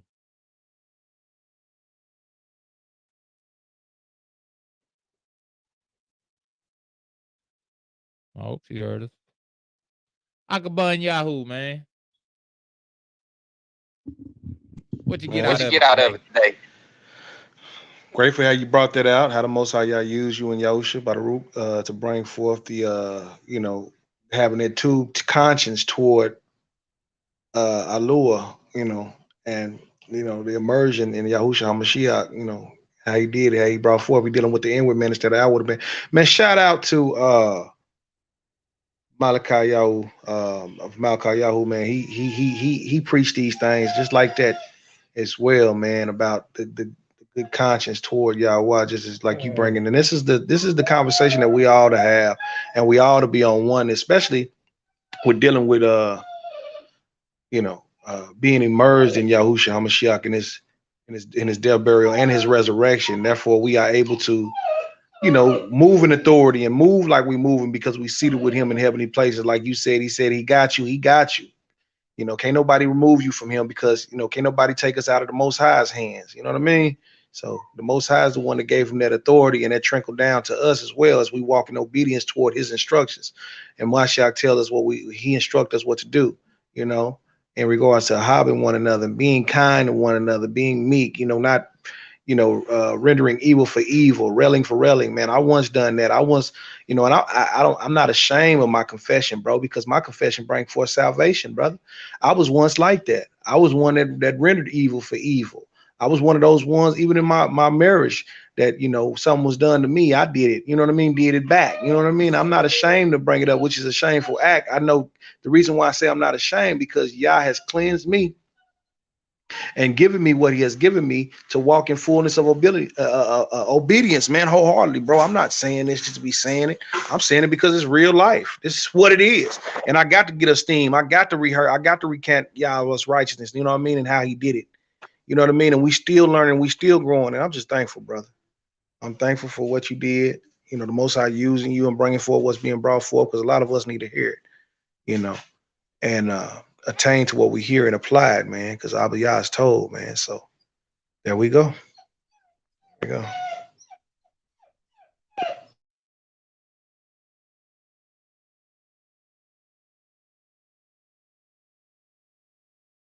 You on mute, God. You on mute. I said it is a lot of things in this, you know what I'm saying? I got cut in some things, you know what I'm saying, about, you know, I said about the thrones. I mean, about the crowns and how it's gonna be levels to the crowns. And you got one that just barely made it, his crown ain't gonna be all that, and I feel like in certain things I might not be applying myself to get that big boy crown, man. You know what I'm saying? Like, it's cool to get in, man. It's cool to just, to make it. But how much more is it to do it with excellence? How much more to be that man with the 10 talents and not the man with, a couple? The one with the couple, cool. You know what I'm saying? You've been faithful over a few, you get a few. That man been faithful and got himself 10. I'm gonna make you rule over 10 cities. I don't know about you. I want my 10. You know what I'm saying? I want my 10.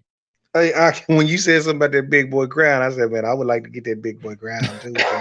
Them jewels and razzles dazzles. I sure do. I gotta. You could do right now. Okay, I'll start right now. I'm going my eyes on the prize, man. I'm going for that thing. That's right. Yeah. Doing the great works, having that amunah and trust that brings about the power in your actions. The stronger you are, it's like this. Um, Deion Sanders said, "Feel good, look good." I know, look good, feel good. Meaning, it's power that comes from you feeling like you look good. You're gonna walk with a different walk, and you got a dap. You got your chest out a little bit, you ain't all slunched over and head all down. When you feel like you sharp, man, you know how it is when you sharp, you be like, ooh, ooh, you know what I'm saying? You be, showing forth That's what our trust in Yah have to be. Ask yourself, is that how you move with the passion of a man that feel very strongly about his appearance? You out there, you want to show it off when you sharp. Look at them shoes, boy. Look at them shoes. Man, you see that crease? You see that? You know what I'm saying? You be pointing out stuff. Is that what we do with the Most High Yah? You know, Paul said, man, I boast in Yah. Now he said, in the flesh, I can boast. In the flesh, listen, I'm a Yehudi of Yehudi, a Hebrew of the Hebrews. You know what I'm talking about? Listen, born from a good family line, learned under certain people. They didn't do that. Listen, man, if I wanted to brag on that, I could brag on it. He said, no, I'm not bragging on that. I'm bragging on, man, I didn't suffer for the Most High Yah.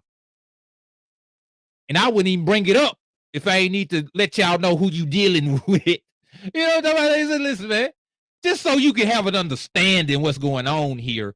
Nigga, I'm cast in prisons. I've been stoned. I had this stuff done for me for Yah. Ain't got nothing to do with the flesh. But if you want to know about the flesh, let me tell you about the flesh too. I'm straight when it come to that too. He said, that's vanity. That's nothing. I'm just telling you that so you could understand that if I wanted to brag on that, I could very well. What I brag on the things of Yah. I brag on suffering for two works unto blood. Niggas they had no blood shed behind what they do. Some niggas don't even want to get fired. Man, what I'm gonna do, man? I lose my job, man. Paul got stoned, brethren. Let me see, can I pull up a stoning real quick? Hey, listen, man. People been disrespecting Paul.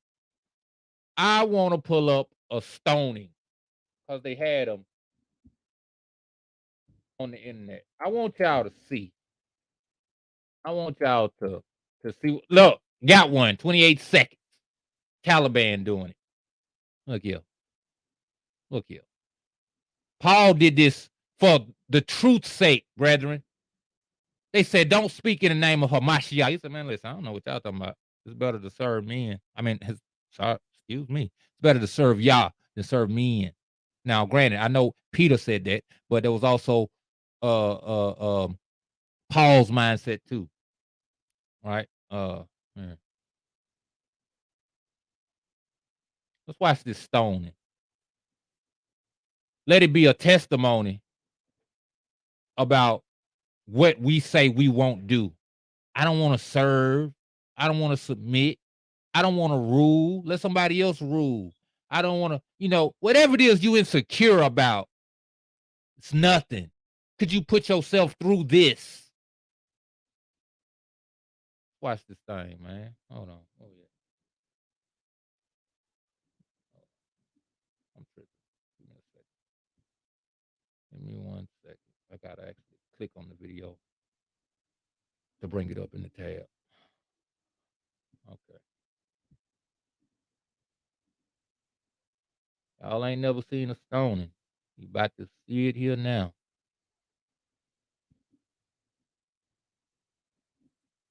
It's what Paul went through. And Paul had a city stone him. These a couple dudes. Paul had a whole city stone him. Hold on, man. I don't know if I hit share audio or not. Oh, I do. I hit share audio even when I ain't sharing audio. But here we go. This is a stoning. This is what our brother Paul endured for truth's sake. It is a person in that hole.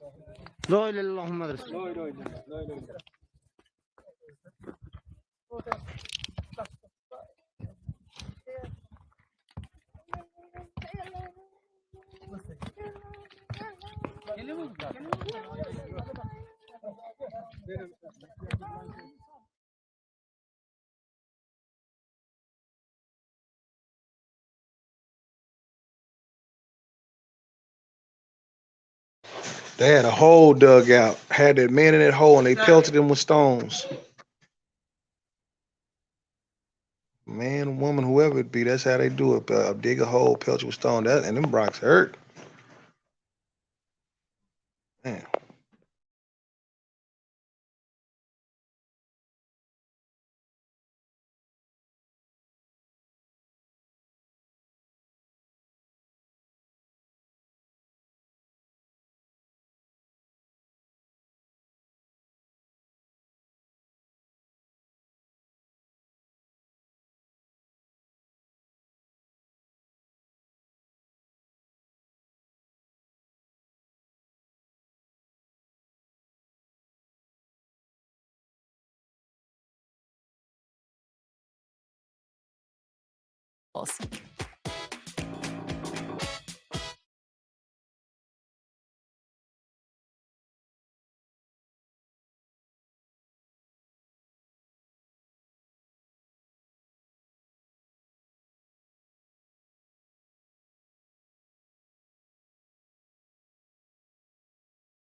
I'm sorry, y'all. I've been talking. I said, let's go to YouTube and see if they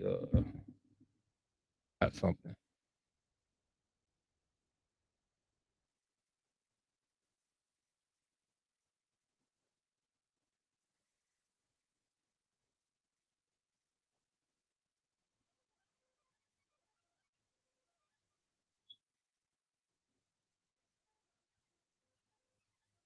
Seven years ago,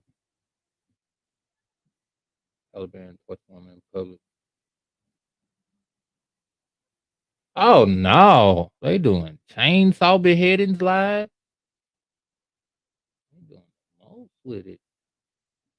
Public execution of child rapists.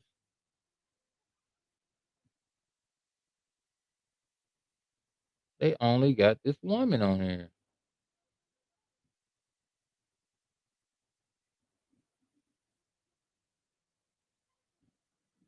All right, I guess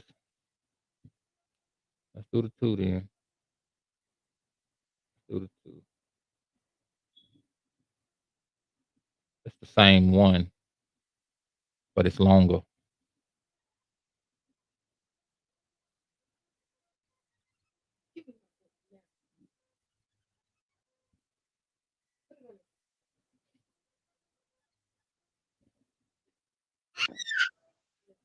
Man, I hope I hope they don't take this video down for this.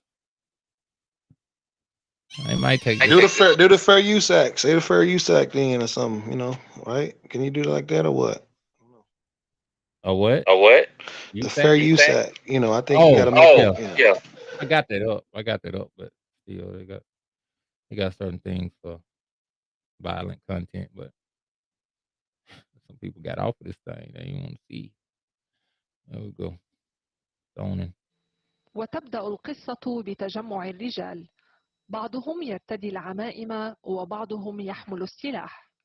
جميعهم ينتمون إلى طالبان باكستان في إقليم أوروغزاي القريب من الحدود مع أفغانستان. وها هم أفراد طالبان يستعدون لرجم امرأة جالسة من دون حراك على الأرض في وسط الشاشة، وهي مدانة من طالبان باكستان بتهمة أنها شوهدت مع رجل. هذه الصور التقطها أحد أفراد طالبان باكستان المتواجدين جسدها بالارتعاش، ويستمر الرجال بالرجم، وبعد مدة قصيرة يهمد الجسد.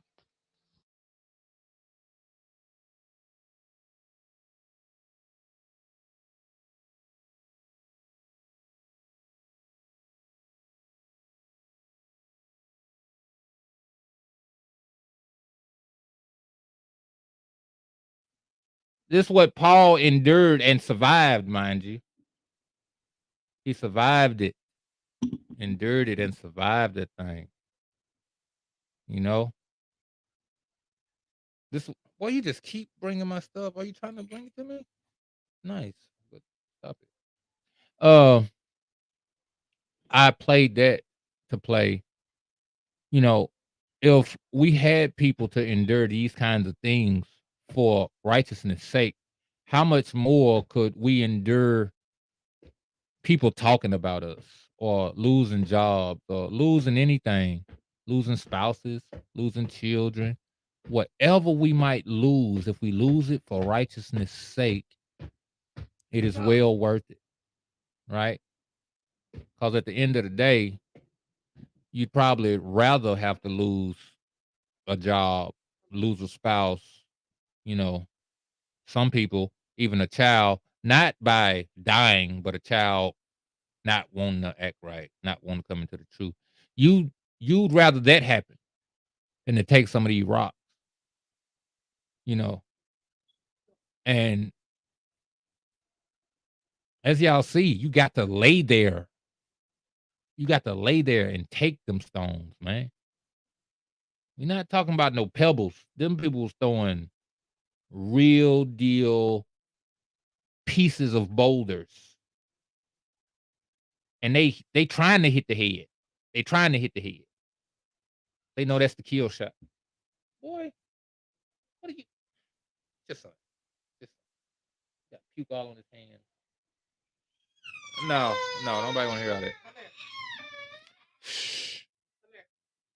It's just slobbing and stuff. Go, get out of there. But yeah, man, that's all I got. Uh, oh yeah, hey, Kafa, could you pray us out, man? Let's have a prayer.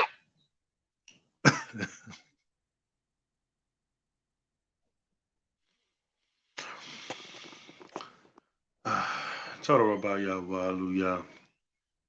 Abba, we thank you, Abba Yahweh, for the words that came forth today, Father. We thank you for edification. We thank you for Yahusha, who was obedient to bring forth everything that we have even today, that we may be saved and delivered to receive the salvation of you, Father Yahweh. We acknowledge him as our head, as our Adon, as our master, and we worship you, Yahweh. We worship you alone, Yahweh, the Father of Yahusha and the Father of us through Yahusha. We thank you, Abba Yahweh. Abba, we ask you that the message that went forth today, that the different people that listen to different grounds, the different lands, that they will receive whatever is needed for them to receive in order for them to get to the next level in obedience unto you, Abba Yahweh, to produce that righteous fruit that you have desired for every last one of us to produce.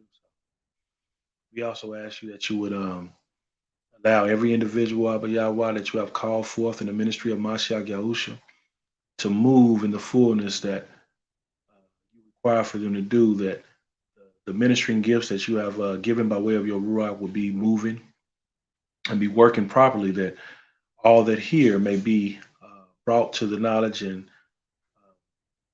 to the knowledge of your Son, that we all come to the oneness of the Amunah in Mashiach Abba Yahweh, that we may move together as a unit, as a family, like we are supposed to, Abba Yahweh. We have so much to thank you and praise you for, Yahweh. We thank you for everything that you have done and everything that you are doing, Father Yahweh. And that we ask you that you would also make your face to shine upon us, Father Yahweh, even as we disperse from this platform is coming together, that you would be with us, continue to be with us and guide us and lead us and bring us into, as my Malachi say, to another extreme, that you'll bring us from Emunah to Emunah, to esteem, Father Yahweh. For your esteem, Abba Yahweh, for this is pleasing unto you. We thank you for all things, Abba Yahweh. In Yahushua Mashiach's name, we thank you. Hallelujah. All praises. Told I well, thank y'all for joining us. Please hit the like button so that this can pop up in other people's feed, or share it to other people's feed, tag other people, whatever. I know it's a long video, but we're also on YouTube, the Life of an Israelite on YouTube. We're also on Facebook, the Life of an Israelite on Facebook, and also my page, Brandon Lewis. Told I y'all, thanks for joining us, and join us next time. We should have 2 videos next week. Hopefully, Abba willing, we align and be in unity in the next Shabbat day determination. But Abba willing, we'll have a show next next Monday, and preferably I want to say next Wednesday is the projected time of the first slither. So if it is and we align, then we will have another show on that day as well.